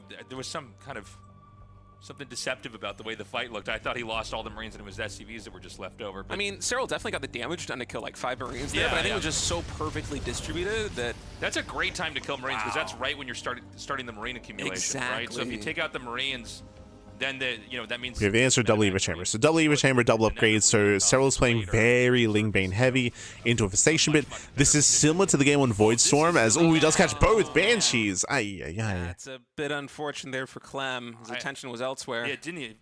When I was watching his cam, it felt like he didn't react at all. I don't know if it was mishotKeyed or what. He still might not know. No, it sucks losing Banshees like that. He must have thought he moved them a little bit further away, but nice pick off here for Serral. And once again, it's a really shaky start for Clem. Remember last game, Clem didn't get anything done for his Banshees. This game, he at least got a queen. Did get a queen, but you still want more than that. So he's got to be careful, because anything that surrounds here, some of these Marines are going to get killed off. Fast Hive coming in here for Serral. He's got the second medevac coming out here with a tank. Kind of. I mean, it's not as fast as what we've seen previously, but again, at least it is Lingbane, so Serral's playing a little bit safer compared to on Voidstorm. It feels like there's enough Lings and Banelings. But yes, the goal is fast soldiers. That is the goal. Look, it's even a macro hatch here for Serral. He doesn't want to be in the same position that he was earlier on in the series, where you lose the 4th base and suddenly one of the larvae actually produce the Ling Baneling that you want to. Okay, so he started the push over here. He's going to start to chip away. I think it's only 1 tank. Is that correct? It's 1 tank, but we just had, I think, 2 more medevacs full of Marines join this force. So this is becoming a... This is a super conservative position here. Oh my god, there's really just nothing nice to defend right now. Gets a queen. So he's going to send the Lings back up. Guess who? The tank can't really be taken advantage of, but it's hard for Zerg to attack in. He's going to try to set up a flank. The hatch is at half health, so if he's going to try to defend it, he basically has to be right now. He shoos the Terran away, but Terran, if they dive in one more time, yeah, they're going to be able to commit down here. And Serral, I mean, that was such a masterful hold there. He waited until the last second, allowing the hatchery to tank just enough damage and not lose it, to then come in there and smother that push. Hit points are a resource. Serral using all the HP on that hatchery to buy himself some time. Clem will be able to snipe down the 5th hatch over here on the bottom side of the map. Going to come into the main base now, but... Yeah, the Spore actually makes it impossible to land over there. I love the placement of that. So we're going to have another attack over here. This time it's going to be at 3 o'clock. Infestors are out, though. Fungal gets 4 Marines. 2 Widow Mines going to be cleaned up right there as well. You know, Clem just continuing to power on these 3 bases. The 4th command center just now finished. Yeah, Fungal a second too late there, but for the most part, Serral, he's defending. And what's scary here is what comes next. Is the Hive Tech, is the Ultras. No, he went to the Hive Tech, but with like Clem, he needs more damage. Yeah, there's no Ultralist Tech coming in. This is pretty concerning. He gets the Queens. Clem, he's getting some good trades up here on the top side, and Serral has to fight Oh, because with the target firing. HP. Jesus. I don't know if this is, okay, it is, excuse me, just enough to surround that, to drive it back. 6 o'clock, is there a hatchery there? Clem, he's gaining ground. He's gaining ground. He's picking up queen after queen after queen. He does force another cancel. Yeah, so he just keeps poking that out. There's still a pretty decently sized window before Ultras hit the field. He's got a bigger army, but we have seen Serral recover from this before. And Serral still hasn't lost the 4th base. The Right. 5th base is getting stopped, but Serral, even though he's on 79 drones right now, they're pretty much saturated optimally. Nice fungal. Oh, man, Oh, that's no. a Oh, my huge God. fungal for Serral once more. Where's the By the time fungal? those lings get cleaned up, that's going to force the rest of them to lift off here for Clem. And Clem, who has been building up a pretty substantial Not army again. supply lead. Oh, man, Oh, another God. fungal. Serral's spell casting is simply the best in the business. He just keeps catching. This is dangerous. This is the moment. This is the moment here where Clem is losing momentum. Taking 2 massive fungals to the face, one after the other. 6 has always been the weakest point here for Serral. And I don't know if it's going to be any different this time around. He's going to morph Banes. These are very, very close. This is always a bad sign when you see So we're all the gonna keep Banes going. morphing over the hatchery that is going to be inevitably killed off Ooh. here. This counterattack from Serral going to be absolutely huge, though, at the 3rd base from Clem. It's why the army was honestly Nice Sim so City. paltry there at the 6 o'clock position. But Clem, with these reinforcements, will be enough to usher away Serral. Hatchery gets sniped again. Serral trying once more to clean this position up, but Clem, he's so good with the hot pickups here on these medevacs. It's just hard to get the final killing blows unless you have that fungal. Oh, that's a kill. Serral just can't get his 5th. Oh, Lost God. count, literally, of how many times this hatchery's been killed. I think it's like 4 or Nah, something. Clem's not Yeah, it's looking. 4 or 5 Yeah, times. I think Yeah, that hatchery's gone He's not crazy. paying attention. Serral tries to counterattack. You know, in this tug of war, the Zerg can bleed off a lot. And that does add up over time. Serral's hitting here once more. And Serral actually distance mining from his hatchery. He was really expecting to be able to keep it alive the last time he built it. Right. Yeah, this is dangerous. So we mentioned it. It was I did take notice. It was at 10:30. At 10:30 was the moment where Clem took 2 massive fungals to the face, where he started losing momentum. And you can see that Serral's stabilizing, maxing out, and now Ultras have arrived. That window that we spoke about, it's closing. That window is closing. Ultras are amassing. There's still not a critical mass yet, but as time goes on, it's going to get worse and worse for Clem. He's going into the Ghost Academy now. He's adding in additional command centers. I'm on 4 bases currently, but he would love to get more damage done with the army he has on the field. If he can just continue to cancel this hatchery down at the 6 o'clock position, it would be huge here for Clem. That fungal only connecting with medevacs. Honestly, well controlled by Clem so far, but Serral just Nice has mine. so many units. That's mine shot, but again, the Ultras are slowly building up. We have Kindness Plating about to finish, plus 3 Carapace also halfway done as well. Again, the upgrades aren't quite kicking in yet, but they're halfway done. They're halfway done at this point. Like it's hard to imagine Zerg actually able to expand into the lower left. We could end up with Clem forced into exhaust play. No. It does seem like he doesn't. It's a little bit different from morrow. Like you could say morrow withdraws a lot earlier than Clem does when you watch both these guys play, where Clem kind of commits trying to force the game to end. But Clem may be forced into that kind of style. We see him teching into ghosts now. Huge This is the moment where it's important to remind people that it's very difficult to turtle on this map. So Tasteless is flirting with the idea that it might be time for Clem to just back off and turtle up, but it's so difficult to turtle on Ruby Rock, where I don't think that's like a viable option. It's not an option to turtle. And here comes Serral. And now Serral really mustering a strong army, going to be trying to take down that planetary fortress at the 9 o'clock position. I think he has enough. We're trading to get bases, it, but this matters more for Clem. The bases. Top right hatchery will get sniped there by Clem. This planetary fortress goes down, so Clem reset down to a 3-base economy, although he has another orbital, or command center, I should say, floating down in the bottom left. Clem, can't keep going. And Serral reset down to 5 bases. Serral keeping the 6 o'clock alive during all of this means that even though they trade one base for one base, Serral still has a much more sturdy economic foundation. He can continue to macro up. You can see right now. Yeah, 3-3's now finishing up for both players. Ultra's still building up. As they mentioned, Serral still maintains his economy. Clem doesn't. Serral is still like 1,000 minerals up, despite the fact that Terran has mules, just because he has that extra mining base. Now, Clem does have a larger army to work with, and he's going to make use of it here and now. Like, he's going to go. This is it. Oh my god, the drag mines! But these Lings get the surround. Jesus. Be forced to pick up. Now there's no mutas or Yeah, anything, massive so, alien connections, drags the mines, Serral cleans up, and crazy. Clem has nothing left. That was insane. I actually hadn't seen those corruptors until he left right there. But yeah, I think those corruptors just popped. Yeah. And again, that was the final push for Clem. That was the final push. That was it. That was his moment to try to end the game. Again, Serral dragged all the mines, even forced friendly fire. That was a crazy engage from Serral. And again, Serral still maintains his ultras, getting more expansions. To Clem, he's running out of steam here. Firmly on Serral's side now, despite Clem having 74 SCVs. Clem just struggling to secure these extra bases right now. Reset onto 4 command centers, or 4 mining bases, I should say. And even though Clem, it seems like he is trying to posture for a late game with the Ghost Academy, he just hasn't really been able to get the number of units out. Okay, Planetary's done. True. And the fact that Serral was able to take out some ghosts and... Now, Clem is floating over his main, I think. If Clem can get a 5-base setup, then maybe. But like, I just have a really hard time envisioning Clem maintaining these expansions. Here comes Serral. Clem just isn't there. There might be like 2 or 3 ghosts in total on the map right now. Keep in mind, if either of these bases on the outside get knocked out, which might happen right now, Clem is going to be the Bailings without a lot of room here on the map. He actually wraps all the way around. He's trying to go for some SCVs. He doesn't quite get the kill. It's huge to lose the command centers, but sometimes if you kill the CC and all the SCVs there, it really, really takes the wind out of the sails for the Terran. Fungal lands, catching up the ghosts. Take out this top right base again. I think he might be able to get it after he has the EMP on the Infestor and takes out that Ultralisk. So it's 1 base traded for 1 base once more. See, Clem is pushing bottom left at the same time. Serral does split up an army. Just because Serral was able to keep the 6 o'clock expansion alive.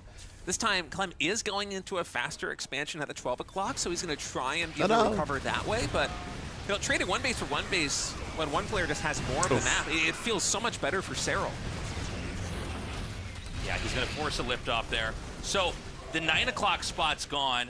The 12 o'clock spot, it's going to probably be reclaimed here. Well, actually, maybe not. But the point I'm trying to make is that, there's not a lot left on the map here. You can see that the base in between those 2 bases is empty.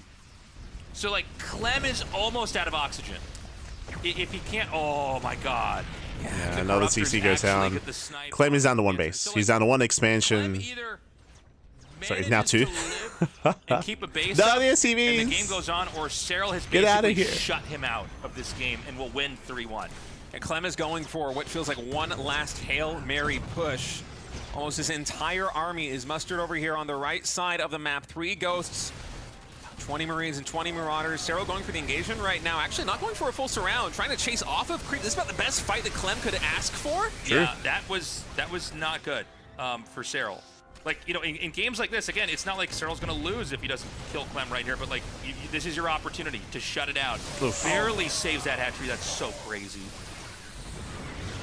Yeah, Fungal lands. GG gets called, and Serral will claim the series 3-1. Eventually, advancing on to the upper bracket A little bit finals. too much for him. Honestly, the counterattacks there for Serral, just being able to reset Clem onto a lower and lower base count, really seemed to be the winning factor in that final game. If Serral gets ultras out, the game really gets flipped on its head. But there was a period where Clem was going up to like 6 or 7 bases or something like that. Yeah, he's trying to. Yeah. And then in the course of a minute or two, they both are kind of base We'll listen to trading what they at have one to point say. in time. There was like Clem attacking on the right side of the map and Serral moving up through the bottom and the left. Serral took that trade really well. And then basically it was all about just shutting down the last 2 exterior bases, right? Yeah. I was honestly surprised at how fast Serral was able to build up his economy in that final game. I was kind of expecting him to stay mostly on like 6. So GG well played with our congratulations to Serral. We spoke about it already. It was at 10:30 that we took a mental notes. The game lasted like until like 17:30ish, so another 6 minutes after, or I guess more than 6 minutes. But at 10:30, that was the moment in that game where Clem lost control. Clem lost control of the game at around 10:30. That's when he took a fungal to the face on the top side, a fungal to the face on the bottom side. Specifically, what occurred here is that Clem started losing momentum, started losing control. Serral had a stronger presence on the map, so he had a little bit more of a comfortable defense after that with a greater force, and he was working his way towards Hive Tech, towards Ultras, and towards 3-3. That was the moment where things started going south for Clem. Clem, he still kept fighting, of course, but from that moment, it was just worse and worse. So it just became more and more difficult to take these better fights and to keep the attention away for Serral. That then started to open up the possibility for counterattacks, for Serral to now have free supply because those fights went so well, to have free supply to go for counterattacks, go for run buys, hit the bases, hit the economy, and it all just kind of went slowly and slowly more and more in favor of Serral. But that was like the turning point at around 10:30. But GG well played. With that, congratulations. Serral, he will claim the series. Clem is knocked down to lower brackets. But of course, if you're a fan of Clem, don't worry, don't fret. He has a chance to recover in this tournament and to come back from that lower bracket at a later time in one of the future days of the playoffs. Otherwise, we're going to be going on a short break. When we come back, we'll have a next series. We'll have herO versus Rogue. Just catching up. Just catching up. Should Zerg not always put 2 to 3 spores in the main? If you noticed, and if you saw them, we never quite panned over to the main base, but if you noticed the minimap, there were around 2 spores in the main base for Serral. The spores, they typically don't ever deter. It's just a way to get some damage done and ideally soften up some medevacs if we do ever get a drop into the main base. It's important to bear that in mind. I think a lot of people do sometimes forget that whenever they... it's very common for people to suggest, why don't players just get cannons or spores like or turrets in X position in X base?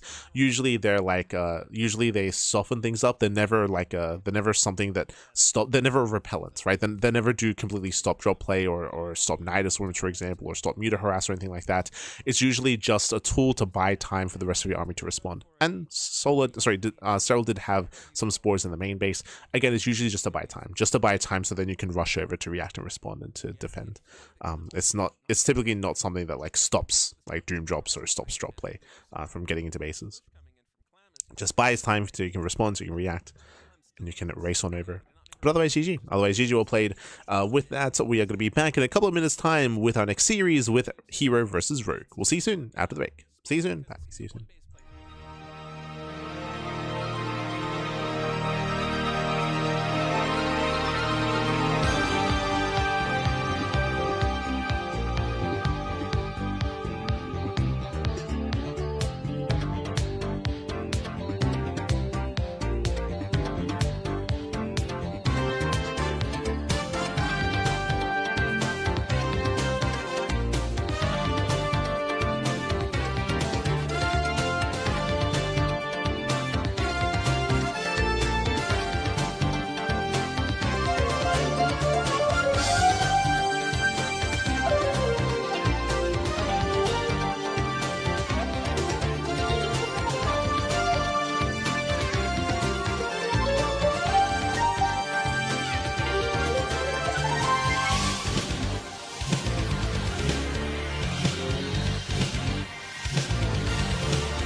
Back everyone, welcome back. We've returned here with the second series of the broadcast. Welcome to the RSL, the Revival StarCraft League Season 6 Playoffs Day number 4. We just wrapped up with Serral versus Clem. We have our back and forth there. Serral does advance on to the grand finals, or sorry, the upper bracket finals.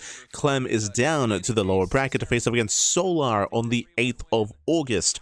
Meanwhile, we have our next series as well. We have herO versus Rogue. That is going to be our next fresh best of 5 that's about to take place. Let's go. We have our PvZ. You can see our players are getting ready ahead of us here in Rogue. We have our Vetoes. Game 1 is Celestial Enclave. Game 2, Exarch. Game 3, Voidstorm. Game 4, at Attorney's Edge. And Game 5, Necropolis. Some very extreme maps. Very extreme maps. Hyper turtly defensive map with Celestial Enclave. Exarch. We haven't seen enough games on Exarch. I wish we had a little bit more of it. But Exarch, potentially longer games as well. Voidstorm, Aggression, Necropolis. I want to say Necropolis, at Attorney's Edge. Yeah, typically lead towards some longer games here. Based on these vetoes, I kind of like hero's position, but we'll get into it. We'll get into it as we load into game number 1. Let's go. If there is a tool that Zerg has, Rogue is going to try and find a way to use it to the best of its ability. It's what makes him so fun to watch, and this should be a great series. Yeah. Let's see what hero's got, for us here. I think you're 100% correct. I think he's the strongest Protoss there is right now. He is. And, I think herO is kind of the favorite going into this, as strong as Rogue is. I mean, hero's had an amazing couple of years. I'll set up predictions. My apologies. I'll set them up. For a while, Protoss have been looking very strong. Yeah. We have these periods. I think historically, we had a time when Zerg were kind of winning everything. And spawning in the top right corner of Celestial Enclave, we have herO for SKT. Sorry, for KT. Sorry, T1. God damn it. For T1. And above left, we have Rogue. And if you're in the chat, it's Gamba time. Predictions. Predictions are open. Place your bets on who you think will claim the series. Best of luck in the chat. Coming into this, herO is favored, but Rogue has been looking pretty good as of late, and also PvZ is in a really rough state meta-wise. I would hope that the last series as well, when it comes to ZVT, we were explaining what the meta is and how it's stabilized and how it's currently looking. It all came into play as we had expected when it comes to Clem versus Serral. But I would by no means say that or mean that that's like a healthy game state for TVZ. Like as we were mentioning, like it's hyper aggressive, and the moment that the Terran player loses momentum, it's just game. I don't think that's necessarily the healthiest place for TVZ to be right now. Same with PvZ, where PvZ is Protoss players, you either rush into Sky Toss or you go for an all-in. That's it. There's no in between. It's either all-in or Sky Toss. And I guess a little bit of a meta conversation here. What's concerning to me is if you know anything about what we do often post like weekly tournament results on socials, whether it's Twitter, whether it's on Reddit, and we get a lot of traction with that. And it's so obvious. So many people like look at those scores and place their opinion without seeing any of the games, and so it's I feel like it's a little bit scary and a little bit potentially dangerous that a lot of people are thinking that the game is in a better place because PvZ is like quote unquote stabilizing when it comes to tournament results and scores. But I would say that the way that the games are playing out right now is not a good thing. It's not the most healthiest that we're seeing, as I just alluded to, the idea of Protoss only going either Sky Toss or going into all-ins. Here, Celestial Enclave is known for heavy defensive play into Sky Toss, so that is our expectation for herO. Because the expectations are to go into Sky Toss, this is where herO could try to go for an all-in and punish Rogue being greedy. So there can be some mind games here on Celestial. This is an older map. Much older map. Observe players, and then behind that going for who knows what sort of tech. He has a much more wide range of style now than he did at the beginning of the 8-worker start, and I think it makes herO a much more fearsome opponent to try and deal with. So we've got that Stargate about to finish, probably. And now Stargate opener, most likely into Void Ray, but we could go Oracle. In store for us. And it's going to be that Void Ray, okay. Which you were kind of mentioning in an earlier state. So yeah. the Void Ray, it is not as much of an offensive play. Predictions should be open. Or should have opened. For any harass, you clear overlords, and you get a third base basically every time. I know. Yeah, and I think for herO, especially as he's been developing with a lot more variance. You can gamba, you can gamba. Over the past couple of weeks, opening with the Void Rate's a very small. Do apologize, but predictions open. Predictions open. Place your bets on who you think will claim the series. Place your bets. A player like herO is going to be going into the Void Rays. There will be an Oracle follow-up right now, but this doesn't mean that herO won't go into, say, 2 or 3 Stargate Void after this third base fully becomes online right now. The Void Ray, it's just kind of a tasteless set, a catch-all. It'll clear the Overlords. It'll limit the scouting of Rogue. It'll provide some sustained damage to keep that third base alive. And the Oracles are going to gather some scouting information, get some harassment done for herO. Or the Eva Chamber looking like +1 melee. Choice will be looking like Ling Hydra. Skipping roaches. More gateways in the Twilight Council thrown down. And that's a fast forge. Very fast forge. A bit more of a gateway focused style. Yeah, you know, one thing about when you go for Void Ray is it never indicates what's going to happen next. It's actually why this opening. So we just kind of alluded to this. Typically, you see either Sky Toss or all-ins. We're seeing a massive gateway explosion. No, Rogue gets in. No. Oh, this is sick. He gets a full scout. Oh my god. Spots Look at the that. forge. Sees everything. Yeah. The Twilight Council, and hero's actually been churning out a couple of sentries. You gonna send the Oracle back to kill it? I think you should, honestly. Yeah. Oh, hero's gonna reveal the sentries. I can attack 2 sentries. Oh. they're pretty sad against everything except shields. This might be a sentry push coming out from herO. He's making a third one. I'm kind of surprised that he showed both sentries there to Rogue. I thought he would likely bring. Yeah, I mean, Rogue, upon scouting this, he responded to the Roach Warren, which is the correct response. Rogue is getting ready because the all-in is amassing. Rogue knows exactly where hero's money went. There's gonna be like a vanilla, like, sentry all-in. It's crazy. Like, when I say vanilla, I mean no charge, no blink, no Twilight Council. Where it now takes 2 biles for a Ravager to actually take out. And he's about to move out. A bile reduces duration. He's massing up slow lots. It's a slow load all in. Yeah. So it's like minus 6 seconds or 7 seconds, whatever 6, 7, it is. 6, 7, yes. It's whatever many seconds it is for a force field. It reduces that duration. This is it. Ravagers are still good against them with a bile. Not as strong as they used to be. But this is a crazy push coming out from herO. And the real firepower for this push, it's in the +1 Zealots. They will 2-shot Zerglings, so you kind of need roaches to deal with this. Yeah, it's an anti-Zerg. Behind this, we can see herO going double Robo. That should be for a double Immortal production in preparation for the Roach counterattack. Okay. If this push performs poorly enough, it will trigger a counterattack, and I believe the Immortals won't be ready. So this is going to be a very shaky mid-game for herO. hero's going to commit with this. Yeah, he's not. It almost looks like he bluffed. Yeah, it's almost like he's trying to bait Rogue into going into Roach Ravager's response to this. And then maybe the double Robo is supposed to churn out Immortals and build up to a later timing attack. That kind of seems like it's going to be the game plan here for... I mean, this is working. But Rogue so far hasn't taken the bait. He's made a couple of safety roaches, which you must do.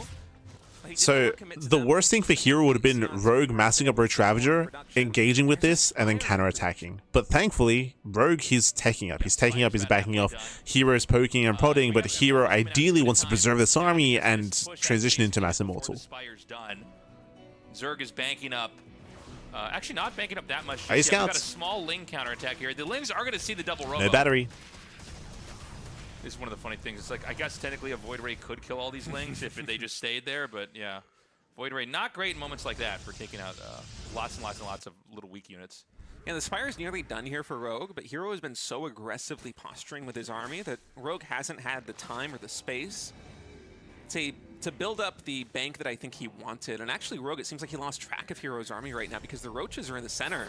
Yeah, okay, so he's just nice force fields, very nice. Here off on these queens and drones. I mean, it's kind of crazy. He actually just kind of out-positioned him totally. The counterattack's going to come in here, and it really can't do anything. Well, I mean, Rogue should hit the third. Position here for Rogue. You know, he chooses not to. Caught out of position. You think that herO went home, but he actually pivoted There's around a recall. Got this expansion. Support color against a recalled Oracle.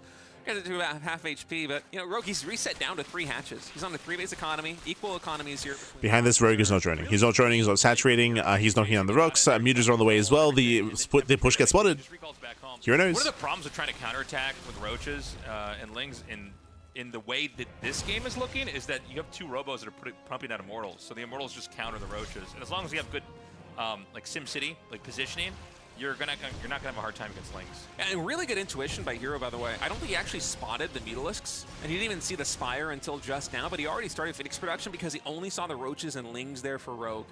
He intuited that it's likely going to be a Mutalisk follow-up. If he's not seeing Hydras, they're not seeing something else. And so the Phoenix production already starting here, but honestly, the SimCity City kind of working against herO in terms of the defense. You see the Stalkers, they have to move all the way around. 7 probes. Not bad. Did it just finish? It must have just finished. So finally now herO able to get on top of those, but the Muta's getting a little bit more damage than I think they should. Yeah, Rogue not getting too much done right now. We're still waiting to see. I mean, this is still a really awkward game state where Rogue lost the base, Rogue is down in workers, he doesn't find too much damage with the mutas. At the same time, hero's only on 3 bases. It's a really weird mid game where both players are in a low economy, but hero's army is getting better and better over time. And it's probably going to be time to move out then from herO. Now, herO basically already won the first fight and is basically taking a lead since that. Oh, there's going to be another base taken at that Pocket Expo that we were talking about earlier. But, you know, herO, he's 25 supply away from maxing out. It looks like he's actually supply blocked right now. But once those pylons finish, he is going to go out, no doubt. Yeah, and this is a very effective way to play versus a Mutalisk style, even though Rogue hasn't really been able to commit into mutas the way that he wanted to. If you just play on 3 bases, you build a little bit of static defense back at home, and then you max out and push really fast like this, the Muta army, a lot of its strength is in its mobility. Its ability to go for counterattacks, its ability to intercept small armies. It's and Rogue can engage. He has no Ravagers. So herO maxing out like this, it's a real threat to Rogue. Okay. He takes out another We base. still don't have charge. And we have not seen Rogue Catch out the really mutas. ready to take a fight. And mutas are going down. Again, Rogue, he still hasn't really been able to drone up too much. Hive is now on the way. Nice catch on the Zealots. But this is still just a very, very awkward kind of mid-game setup here. Where I do favor hero's main army. In a head-on fight, herO should have enough. There's actually a lot of ways that herO could try to attack this. He may try to go. Remember, there's still no Ravagers. Like, the sentries, they can force field away these Banelings. Resources that Rogue have spent have built up into this army he's got. And it is a crazy amount of Banelings. So we need to see how the Banelings connect. It all comes down to the force fields. Important here. Yeah, there's no Ravagers. But Speaking of, the force fields the Banelings. Huge here for herO. They're able to body block Oh my a lot God. of these Banelings out. You can see them finally be able to skirt their way through a small gap in between those force fields. Banelings, they get thrown away. Man, those sentries, with their energy, giving a lot of space here for herO. The Muta's trying to intercept the reinforcements. herO, he has been producing out of gateways, so the Muta's actually could catch some of these Stalkers as they slowly waltz their way across the map. But that fight was very good for herO. Yeah, I mean, herO. And even here, catching on more mutas, like Rogue, he's falling apart a little bit. He's throwing away a lot of supply. Dump of gas back into Banes again. Oh. These mutas are also not getting a whole lot of value. He's trying to do what he can with them. By the way, I think herO could take another base right now. I'm kind of surprised he's not on one already. I hadn't even noticed that until we saw that fight over there. He tried taking one in the center. He's now rebuilding it. I think the Mutas actually took this out after they were sniping the reinforcements. So, I mean, you can see Zerg, their position is just completely lining the bottom of the map. And it's possible herO, oh no, never mind, herO's gonna push out now. I was gonna say he might be waiting for like someone to try to expand again there. But this is a huge army. Were there sentries with that push, by the way? I didn't see them. Okay, yeah, they're in the back. Yeah, there's only one sentry remaining. So that's like a Guardian Shield sentry. Yeah, the or it could be Banelings. one hilarious force field sentry. I've seen those too. You could hallucinate 2 more Stalkers and put them in the front. Yeah. Absorb some of the Baneling damage. I'm really more of a put a force field in the middle of the Banelings and watch them go around the force field on both sides and kill your army. Yeah, not much utility for the first sentry, but the sentries, I feel like they already kind of performed their duty in that very initial fight, you know, and they just weren't mobile enough to actually get out of the way of the Banelings. So herO, he's just remaxing up until this point on Stalkers. He is going to be adding in a couple of Disruptors, which is an interesting addition now. And he pushes forward again. These Banelings looking for connections off creep against Stalkers and Immortals. These are units that the Banelings don't have bonus damage against. Yeah, these Banelings, they don't really trade very efficiently. The Lings, though, But there's a lot they of break Lings through. and Roaches coming in right now, and with Adrenal about to be done. Yeah, these Lings, they trade so much better here. Remember, there's a splash damage. We need more Zealots, we need Archons. You know, as Stalkers are going down. Rogue, he does it. He breaks through. Immortals are equally terrible versus Lings. So Rogue actually able to push through And out of right now. all splash damage options, Storm and Colossus and Disruptor, we go Disruptor, which is not ideal. That's the worst option against Ling Roach. Rogue's done it, man. He's going to take Rogue his breaks face through. out again. He'll be able to explode on the map. And such an awkward game. Such an awkward game here. herO stuck with Mass Gateway until maxing out. Never got into any splash damage. Outscaled by just... He was doing well against Roaches and Banelings, but once we switch into Lings, it's like, don't really have anything. Lost all the hatcheries he had to lose in order to get the right composition to eventually knock herO's supply down now to 100. Yeah, herO, I think it's a matter of time now before he gets knocked out of this game. The probes are trying to get pulled right now. herO is trying to remax with some Templar and 2 Colossi, but their robotics facilities are falling here in the natural expansion. herO is overrun, and Rogue takes game 1. Man, I gotta say, really great closer by Rogue.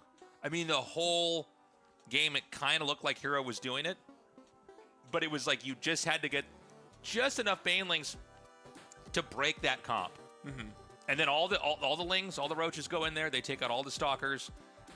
You know, Protoss can't remake their army like a Zerg can. You know, Zerg can basically sit on... Kind of. GG well played. I would emphasize, we kept speaking about how like awkward the composition was, awkward the game state was.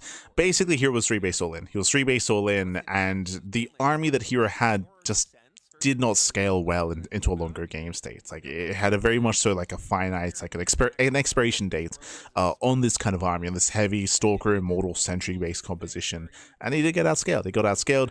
Banelings, they did great, as Tazos was mentioning, when it comes to like breaking the army, when it comes to like forcing them to spread, increasing surface area, allowing for Lings to get a better position, engaging with all those Stalkers.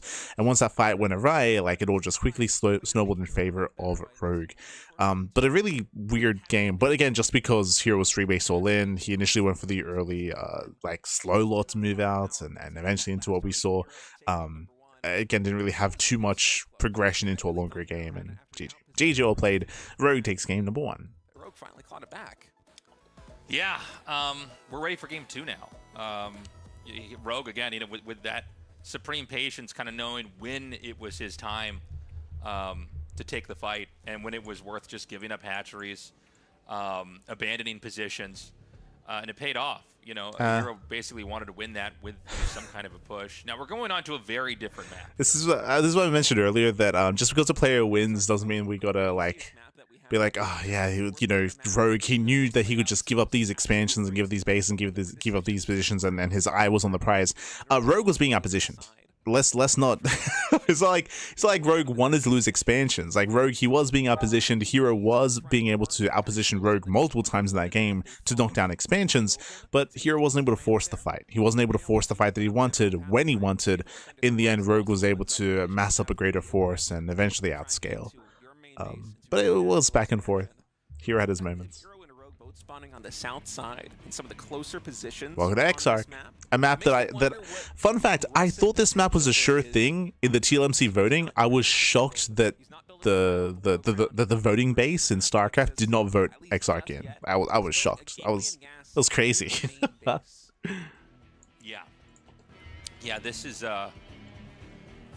it's gonna be interesting. And he's banking a lot of Chrono Boost energy too. 120 energy on the Nexus. I'm not even sure he Chrono Boosted probes even once.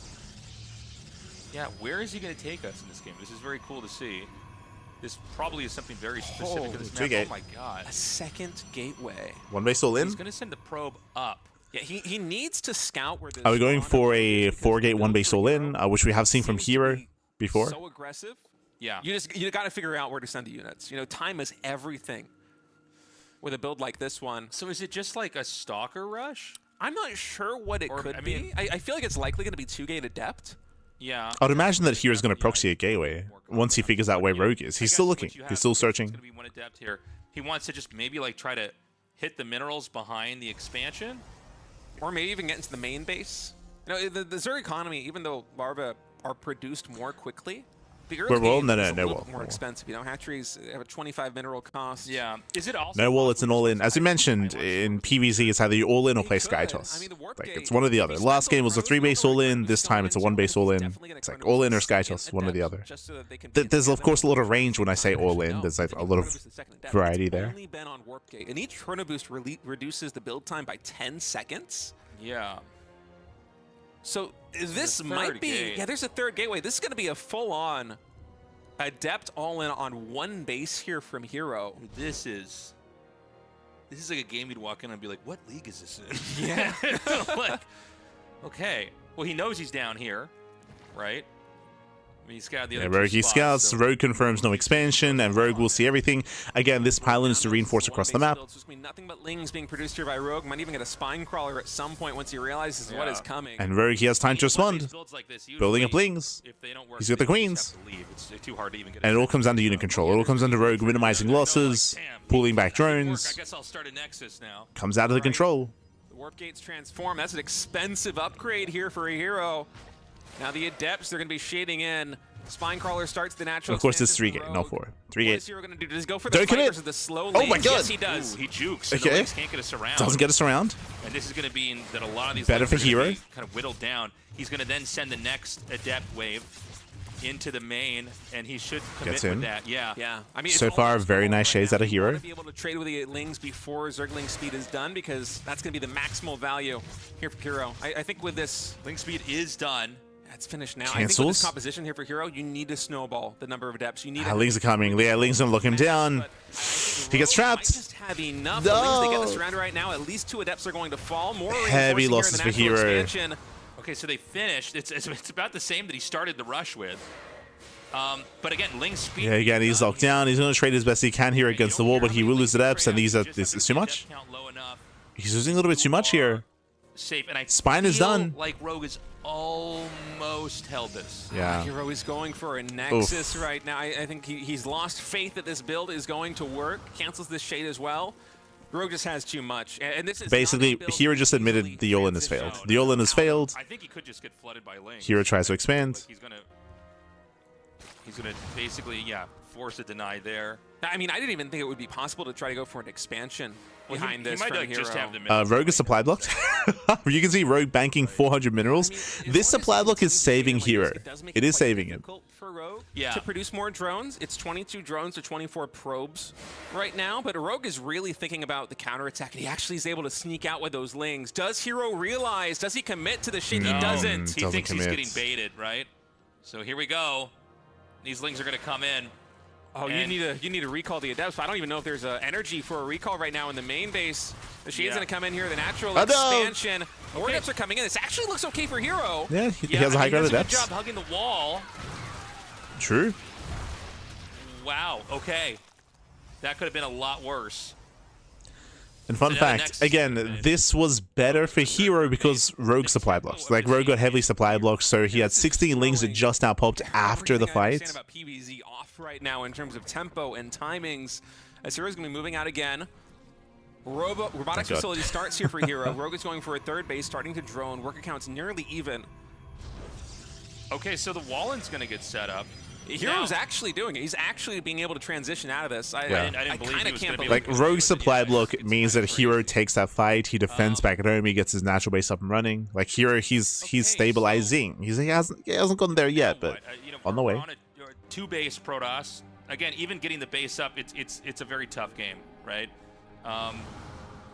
Maybe he wants to go for a Warp Prism and try to do some harass. Maybe he wants to try to push. There is a third base location that's a little bit harder to control than the two bases that Zerg already got. Robotics facility here for herO is done. It's going to be a Warp Prism to start things out. And I wonder where herO is going to take his tech from here, because it's very difficult to go into Stargate this late. Usually, if you're going to be playing a Stargate style, you need to do it in the early game, and Rogue actually getting in with a Drone Scout again. He did it on Celestial Enclave with a Mineral Wall. This time he did it with the pneumatic tubes. Drone flies in here to natural expansion, sees the sentries again, too. And with additional gateways coming in for herO, this is looking like almost a Soul Trains type push. You know, Immortals are starting up as well. And Rogue is catching wind of this very early on. It's only 43 drones. I don't think Rogue needs many more workers before he actually just has to go full gas into army, you know? If Right. he just makes roaches and lings, I don't think there's too much aggressive opportunity here for herO. Yeah. Yeah, he's not going to get a ton done. This is also a map that's kind of hard to like harass anywhere. Yeah. Because the minerals are not in positions where you can like kind of drop and skirt away. You really have to have your Warp Prism exposed to a decent amount of damage to try to do anything. And we're seeing a lot more Lings get made. So he's already got a decent amount of roaches. He's going to go into those Lings as well. And we're going to get the Ravagers coming up here. And I don't know, is Zerg just going to try to attack out here and push? It feels like they're both setting up for pushes. yeah. But if they can't both meet in the middle of the map, right? One of them has to be wrong. Yeah, I think Rogue is just anticipating the push from herO. You know, if herO decides to try and take a third base, that will probably be the cue for Rogue to go for some aggression. But I fully believe... Basically, here he's setting up like a Soul Train-esque all-in with Immortal Sentry. So yeah, Soul Train, Soul Train. We're going for the Soul Train. Let's go. All comes out of the Force Fields. Ravagers will help. As they were mentioning, the Force Field is now better than it once was. And now Rogue sees the army. Okay, so he's moving out. It's Here he two comes. Immortals, the Warp Prism, a couple Sentries. Show us the Force Fields. And it's all going to be about Protoss trying to position in a way where the Zerg can't, Oh, you know, completely smother this. not quite. Force Field's going to be able to section off those units God. there at the top of the ramp. So they're part of the army. The Biles, oh my God! Coupled The with Biles. the surround from the Lings, the Biles get maximum splash damage on that army. That was too much. I mean, that was already so much damage done. Yeah. That was a perfect fight. That was too much. That was herO taking 3 Biles to the face. He lost so many Get sentries. a surround like that on a Clem Protoss army, and then the Bile rains down. And now he's doing it again. I mean, hero's the just getting Biles. overwhelmed. Oh my God. Yeah, that's game. I mean, this That's game. I think is probably the end here. I mean, the Lynx rounds are just too good. He wasn't able to, you know, take advantage of Force Fields in any way. And now, you know, when this goes down, there's going to be nothing really to protect him. I guess he does have the 3 Immortals, so you never count him out. Immortals and Warp Prisms, I mean, there's nothing really that's Immortals might be able to buy some time here, but the wall is falling. Boys are being pulled. Desperation out of herO. Block here. And again, this all kind of comes down to the risky decision to go for this crazy one-base move that makes, you know, it's so hard to play from Protoss's perspective later on. Yeah, there's no amount of Warp Prism Micro that's going to be able to overcome this deficit, I think. You could put like 3 partings in Archon mode right now, and they would not be able to micro these Immortals all the way to safety. I mean, to herO's credit, that was pretty incredible. All those Immortals were like one hit away from going down, but Rogue just with overwhelming numbers gonna take game number 2, and it's match point already after a very tricky opening by herO.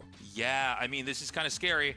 I thought this was going to be pretty close or herO, you know, favored going into this, but now it's Rogue 2-0 right now. herO has to win 3 games in a row, or he is... Yeah, GG well played. Again, we mentioned this earlier, like this is the meta right now. It's either all-in or Sky Toss. Game 1, 3-base all-in. Game 2, 1-base all-in. So far, the all-ins have not been working. They've not been working for herO. Rogue's been playing safe. He's been scouting, of course. Here in game number 2, Rogue, he did see the 1-base all-in coming ahead of time. He got his spline crawler up and running. He started his link production as well. I should also give credit to Rogue's link control. I was very, very impressed by Rogue's links. He was being very careful with how he engaged, when he engaged, poking in, pulling away, waiting for link speed, not spending his links too early on before collapsing on the adepts. There was one blunder for Rogue when he counterattacked, when he got supply blocked. Remember, Rogue got supply blocked. That did elongate the game. That meant that Rogue's counterattack was less powerful than it should have been. So it was a big fumble there from Rogue. And that did allow the game to continue into a 2-base all-in. But again, Rogue, he had plenty of Ling, Roach, Ravager. And again, those battles were brutal. Like the Lings locking down the army was insane. When that happened, the all-in failed. GG all played. With that, we're now getting to number 3. We're gonna be going for a short break. When we come back, we'll have game number 3. Hoping for a back and forth series here, but it comes down to how herO will approach that next game and what kind of all-in build he has ready for us. We'll see. We will see. Otherwise, we'll see you soon after the short break. See you soon.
Welcome back, everyone. Welcome back. Welcome back to the RSL, the playoffs, Season 6, the playoffs day number 4. We are mid-series here with herO versus herO. Currently, herO is up 2-0. He's up 2-0 at the moment. herO has been going for non-stop all-ins, different builds, different variations, of course. So far, they've been unsuccessful. Now we're loading into Voidstorm. I was curious what the third map was going to be. Voidstorm is a very small map, known for aggression, known for all-ins. That's what we expect out of herO. I will say that this will favor his aggression, it will favor his play, but at the same time, Rogue is also going to be tempted to play on a lower drone count and to get faster tech earlier on, earlier Roach Warren, earlier Roach play. We'll see how this plays out. We'll see. Just 2 steps away right now from the grand finals will be taking place for Season 6 at BlizzCon. True. These players would love to make it, but not there just yet. Here spawning down in the bottom right is the red Protoss player herO, the blue Zerg in the top left. And herO already has shown some pretty unique, very sentry-focused styles in Game 1 and Game 2. Game number 1, he went for a +1 Zealot push with sentries, which kind of felt like a Wings of Liberty build, honestly. And then in Game number 2, the Sentry Immortal follow-up was the transition out of a 1-base 3-gate Adept play. So herO's pivoted very heavily into gateway units in the first 2 games, and it hasn't worked. And I think after that kind of approach flounders in the first 2 games... Oh, where's he going with this? We can't expect a mix-up from herO. Moving on. Where are we going with this? herO could do something kind of crazy here as well, right? Yeah. I mean, most of this is... So I would have to... this from a perspective. I'd have to push back pretty hard against what State just said. State was so if you heard State, he was like, you know, herO, he's been going for these all-ins, has been hyper-aggressive, it has not been working. Do we switch it up? Once again, I feel like we're ignoring the context of the map itself. We were talking about it coming into this. If herO wanted to play Skytoss, then Celestial Enclave would have been better for it. Exarch would have been better for it. These larger maps would have been better for Skytoss. Here's loading into Voidstorm. I don't like the idea of Skytoss here because something like a German taxi, or if Rogue scouts Stargate into Void Ray, into Double Stargate, into Fleet Beacon, and into Fast Mothership, Rogue can react with an all-in so quickly. Rogue can punish Skytoss so hard on this map. So again, like, context matters, maps matter, like play styles and what these maps kind of favor, it all comes into play, it all does matter. Something that some of the casters often do overlook when it comes to how they analyze like a series or how they have set their expectations. I do think it's important to bear that in mind as we get into game number 3. Likely gonna be the play with a very fast gas. herO can likely throw that down. Out of context and in a vacuum, I do like the idea of herO mixing things up and going into maybe some more mid to late game play and some more quote unquote like macro play. But we'll see how this all unfolds. I'm expecting some more Twilight Council play out of herO, but we'll see. We'll see. And I think this is a smart approach here for Rogue. You know, we were talking about how he could do something. Meanwhile, thank you so much. Thank you so much, Esther Inco in the chats. God, that'd be God. Subscribing 9 months. 9 months. Thank you so much. We appreciate the support. We appreciate it. React to what he's doing. So far, Stargate opener out of herO. The playstyles that herO's going for, they do seem like they have a lot of potential to get damage done if they're unexpected. But I feel like if Rogue scouts it, he very likely could formulate the right response and just take a win. You know, they're not particularly solid builds. Well, Rogue's always been like herO's always been like a really active player, right? He really wants to try to engage and take control of the game. Once again, I would push against what Stage just said. He's like, you know, like these aggressive builds, like they're okay, but you know, like what if they get scouted? Game 1, Rogue shouldn't have scouted. What happened in Game 1? Do you remember? It was a drone scout. A worker went through the mineral wall and came in from behind. Like, that was a big moment for Rogue when he got that drone into the bases and when he was able to scout his opponents, whereas that should never have happened. And Game 1 would have turned out so differently if herO could deny that scouting information and if he had killed that drone or fully walled off. But a big part of that is also because Celestial Enclave is the map that is not in the ladder map pool, so you don't think about scouting on Celestial. Or the worker scout, I should say. Crawlers and then queens and that kind of thing. And herO's really capable of anything. And you can pair him up with the depths. You know, suddenly the lings are no longer. So far, Oracle opener does send it across the map. Second Oracle's on the way. So far, standard opener out of herO. First Oracle coming across the map right now. I like the idea of herO playing, say, double or triple Oracle into a third base into +1 in charge. I do think that has a lot of potential.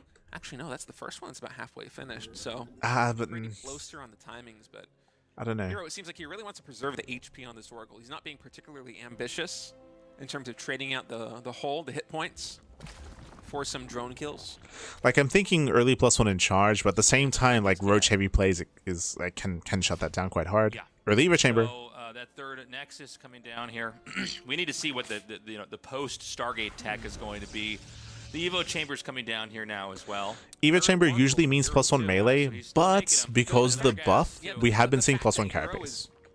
Very deliberately not trading out the HP on the Oracles makes me think that he might want to make more than 3. This is the first time he's actually sustaining some hull damage on this Oracle. And if he queues up another one here in the production tab, I mean, we don't have a Twilight Council or a Forge just yet. Yeah, he hasn't made any tech yet. He's still spending gas, getting Oracle after Oracle after Oracle. Yeah, he might even want to delay it until the Overlord's gone. That's exactly what I was thinking, is kill that off. He's going to make a 4th Oracle. Oh. Well, supply block hides it. strategic supply block. The mind games are crazy. The first strategic supply block of StarCraft's history. That's Oracle number 4 in production, so he's doing it. Yeah.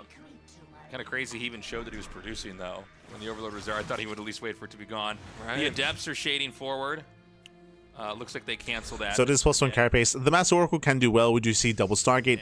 Now this looks like we're going to go actually Mass Oracle. So this is not Mass Void Ray into Skytoss. This is very different. Yeah.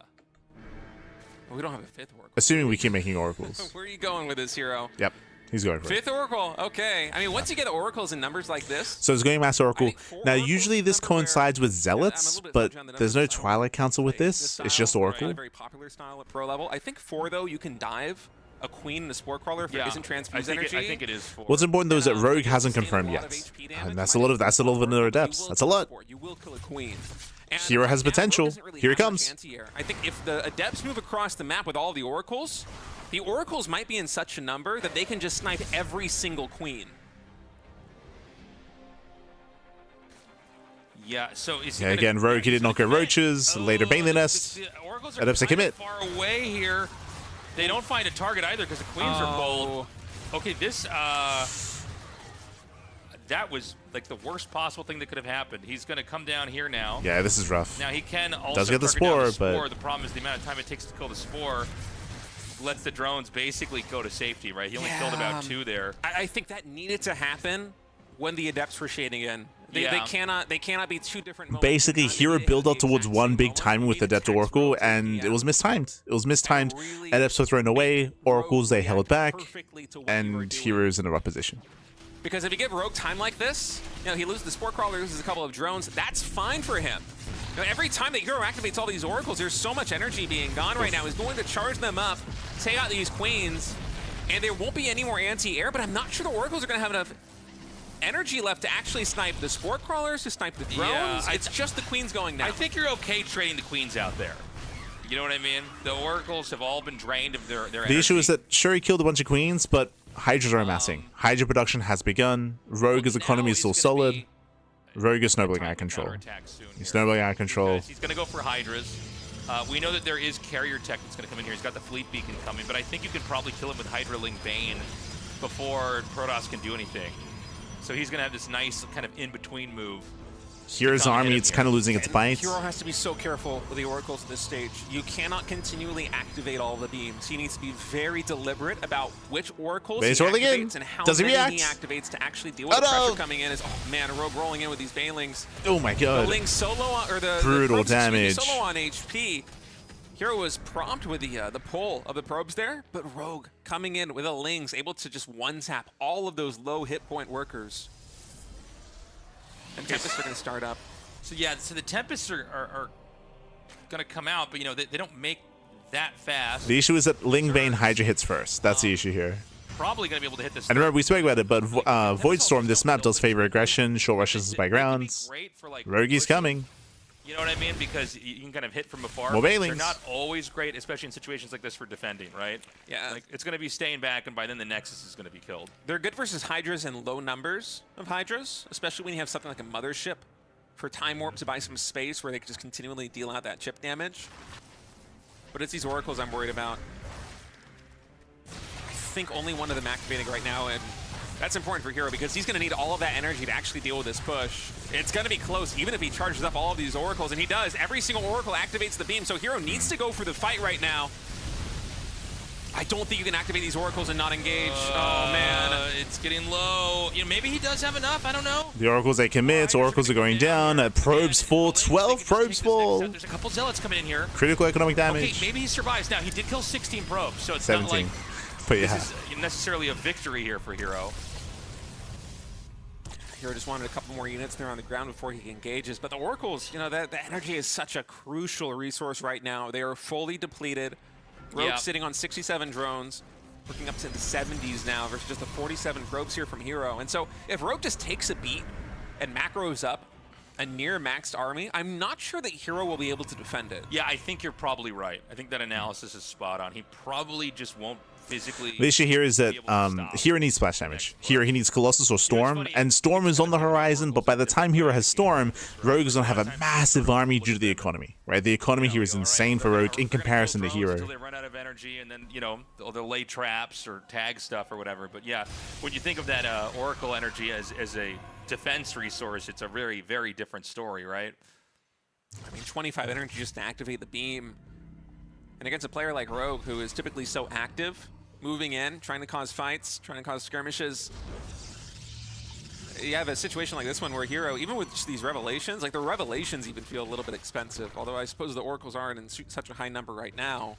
And he's going to go for corruptors too, and that may be the trump card here. You know, once he has enough corruptors, he can probably just wipe out the air, right? It's no longer about can the air units, you know, is there enough to damage coming out to defend everything? Yeah, and herO is only just now getting up to full 3-base saturation. He's about to go to 66 workers in just a moment, or maybe just sit at 63 since the main base is starting to mine out.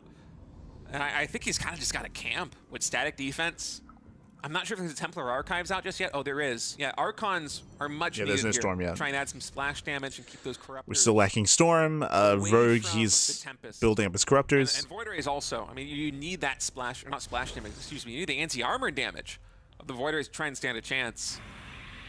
But again, I look at the game, and the problem for me is that you see the minimap. Rogue, the creep spread is phenomenal. He just took a 5th base. More drones are being created. He's going to go to 80+ workers.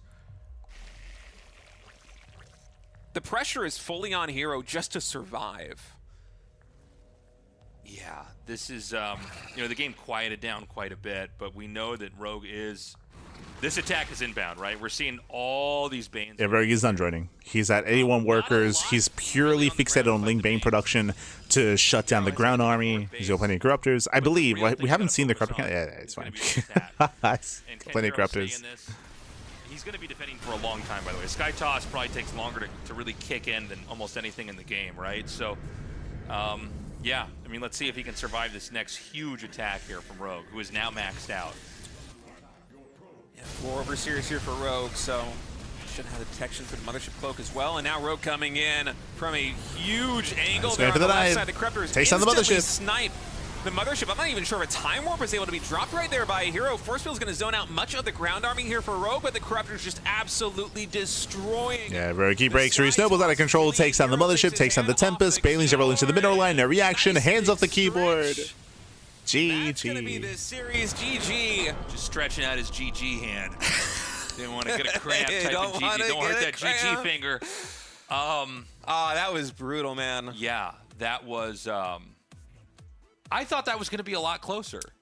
I did too, but honestly, the openings that herO went for, they felt pretty flimsy, especially there in game number 2 and game number 3. I mean, he has pulled out this kind of Oracle tech a couple of times in tournaments recently. It's why it didn't come as too much as a surprise, I think, even to Rogue. Yeah. And this is the kind of thing where I feel like if you do it once in a blue moon, you're going to find a lot of success, but if you start dipping back into it, like, Rogue seemed very comfortable approaching that game 3. Yeah. Yeah. herO with maybe the most, this is saying a lot, by the way, the most alternative play I've ever seen from him. Yeah, right? I mean, those were weird games. We had 3-gate, 1-base Adepts in game 2, and we had 2-star gate. I think we said this before, but especially especially if you don't watch a lot of StarCraft, if you don't watch a lot of herO's games, then some of these games might look a little bit more foreign. But like, we've seen all these builds before from herO. Like we've, so if you watch KSL, if you watch the World 2 Monday Sparkling Tunic Cups, like you should be familiar with the builds. I think I've said this before about herO. He does have a wide array of builds. He's got like maybe 8 or 9 that he just kind of like cycles between. And this is kind of like what we expected from herO here. We like it doesn't feel good saying it because it's a little bit doomer, but if you remember at the beginning of the series, we're like, it's either all in or sky toss, and it was all ins every game. Yes, we got sky toss at the very end, but it was off of the mass oracle adept all in, and we do have a lot of variety when it comes to all ins from herO. Unfortunately, scouting was crucial. They kind of, I wish they focused on it a little bit more here when they were going over the series itself, but I tried to put some emphasis on game number 1. Remember game 1, I feel like Game 1 looked as flat as it did because of the drone scout. Like, drone scouting is so unique to Celestial Enclave because of the mineral wall coming into the main base that you don't think about it, and because it's not in the meta, because the map is not in the map pool, herO just he slipped his mind. He did not wall off. He did not think about a drone scout, and Rogue got a full scout in the main base. He confirmed the +1 zealot push that was coming, and Rogue was ready for it. Here in Game 3, herO went Mass Oracle, but the 4th Oracle was scouted. Sorry, the 5th Oracle. The 5th Oracle was scouted by the Overlord. The Overlord saw everything. So once again, Rogue was able to scout ahead of time, react and respond, and shut down the aggression. That's kind of why, like, these 3 games here from herO all fell flat.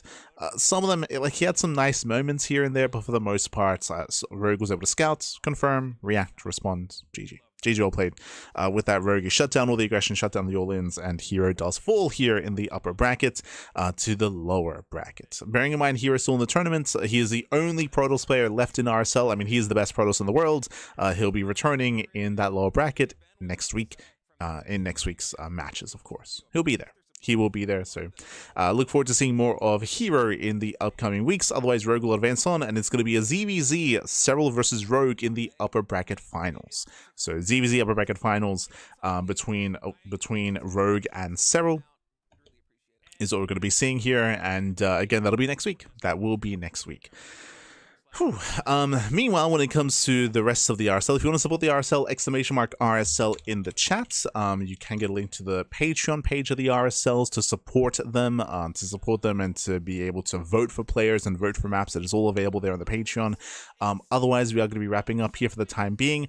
We do have the rest of our schedule ahead of us here. We have the Wardy TV Monday tomorrow, Tunic Cup on Tuesday, Pegasus Cup on Wednesday, SCL, and more content, more StarCraft. We might turn back a little bit on some of the casting. We'll see. For those that are unaware, Solar did actually announce recently. Solar, he actually spoke about how he has some insider knowledge about the next patch. So if you remember, I said it earlier in the broadcast, I was expecting a patch this week, this upcoming week that's beginning. So this upcoming Tuesday, basically, is kind of when I expected the next patch to arrive. But apparently Solar, it's out now that Solar said that from information that he has, the patch isn't coming until post BlizzCon. That was my big concern about the current patch cycles that we've been seeing in the hotfixes, is that we only have so much time before BlizzCon. BlizzCon is in September, and the patch has to be good to go for BlizzCon is the issue, because that's like the big stage. And it sounds like there might not be a hotfix until post BlizzCon. So that's a little bit concerning. If the game is going to be live at BlizzCon in this current state, we'll see if Solar's words hold water.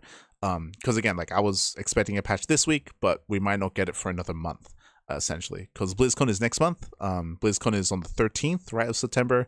So if what Solar said is true, that means we won't expect another patch until maybe end of September, right? Like end of September, beginning of October, that kind of period of time is kind of what I'm expecting. Again, if what Solar said is correct. So that's pretty brutal.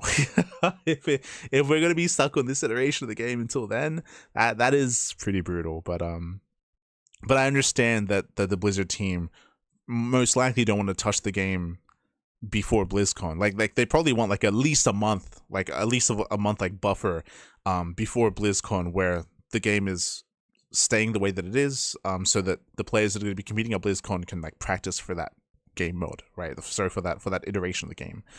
So Yeah. Again, we've just been running out of time when it comes to pre-BlizzCon stuff.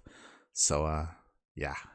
That's we'll see. We'll see if that again, if that all comes together. We'll see. But otherwise, thanks for watching. Thanks for tuning in. Again, we should be live tomorrow with the WarDCB Monday. Again, as I mentioned, we might slow down some of the casting here on the channel just to take a bit of a break before BlizzCon as well. We'll see. We'll see what happens. Because I'll be honest, like I'm not really enjoying the current meta at the moment when it comes to all of these matchups. It's not amazing. So we'll see. We'll see what happens to our casting schedule, like after RSL and pre-BlizzCon. We'll see what happens. But otherwise, thanks for watching. Thanks for tuning in. We do appreciate it, and we'll see you guys tomorrow for the WarDCB Monday. See you then. Until then, hasta luego. Ciao, papi, ciao, hasta luego. Till next time.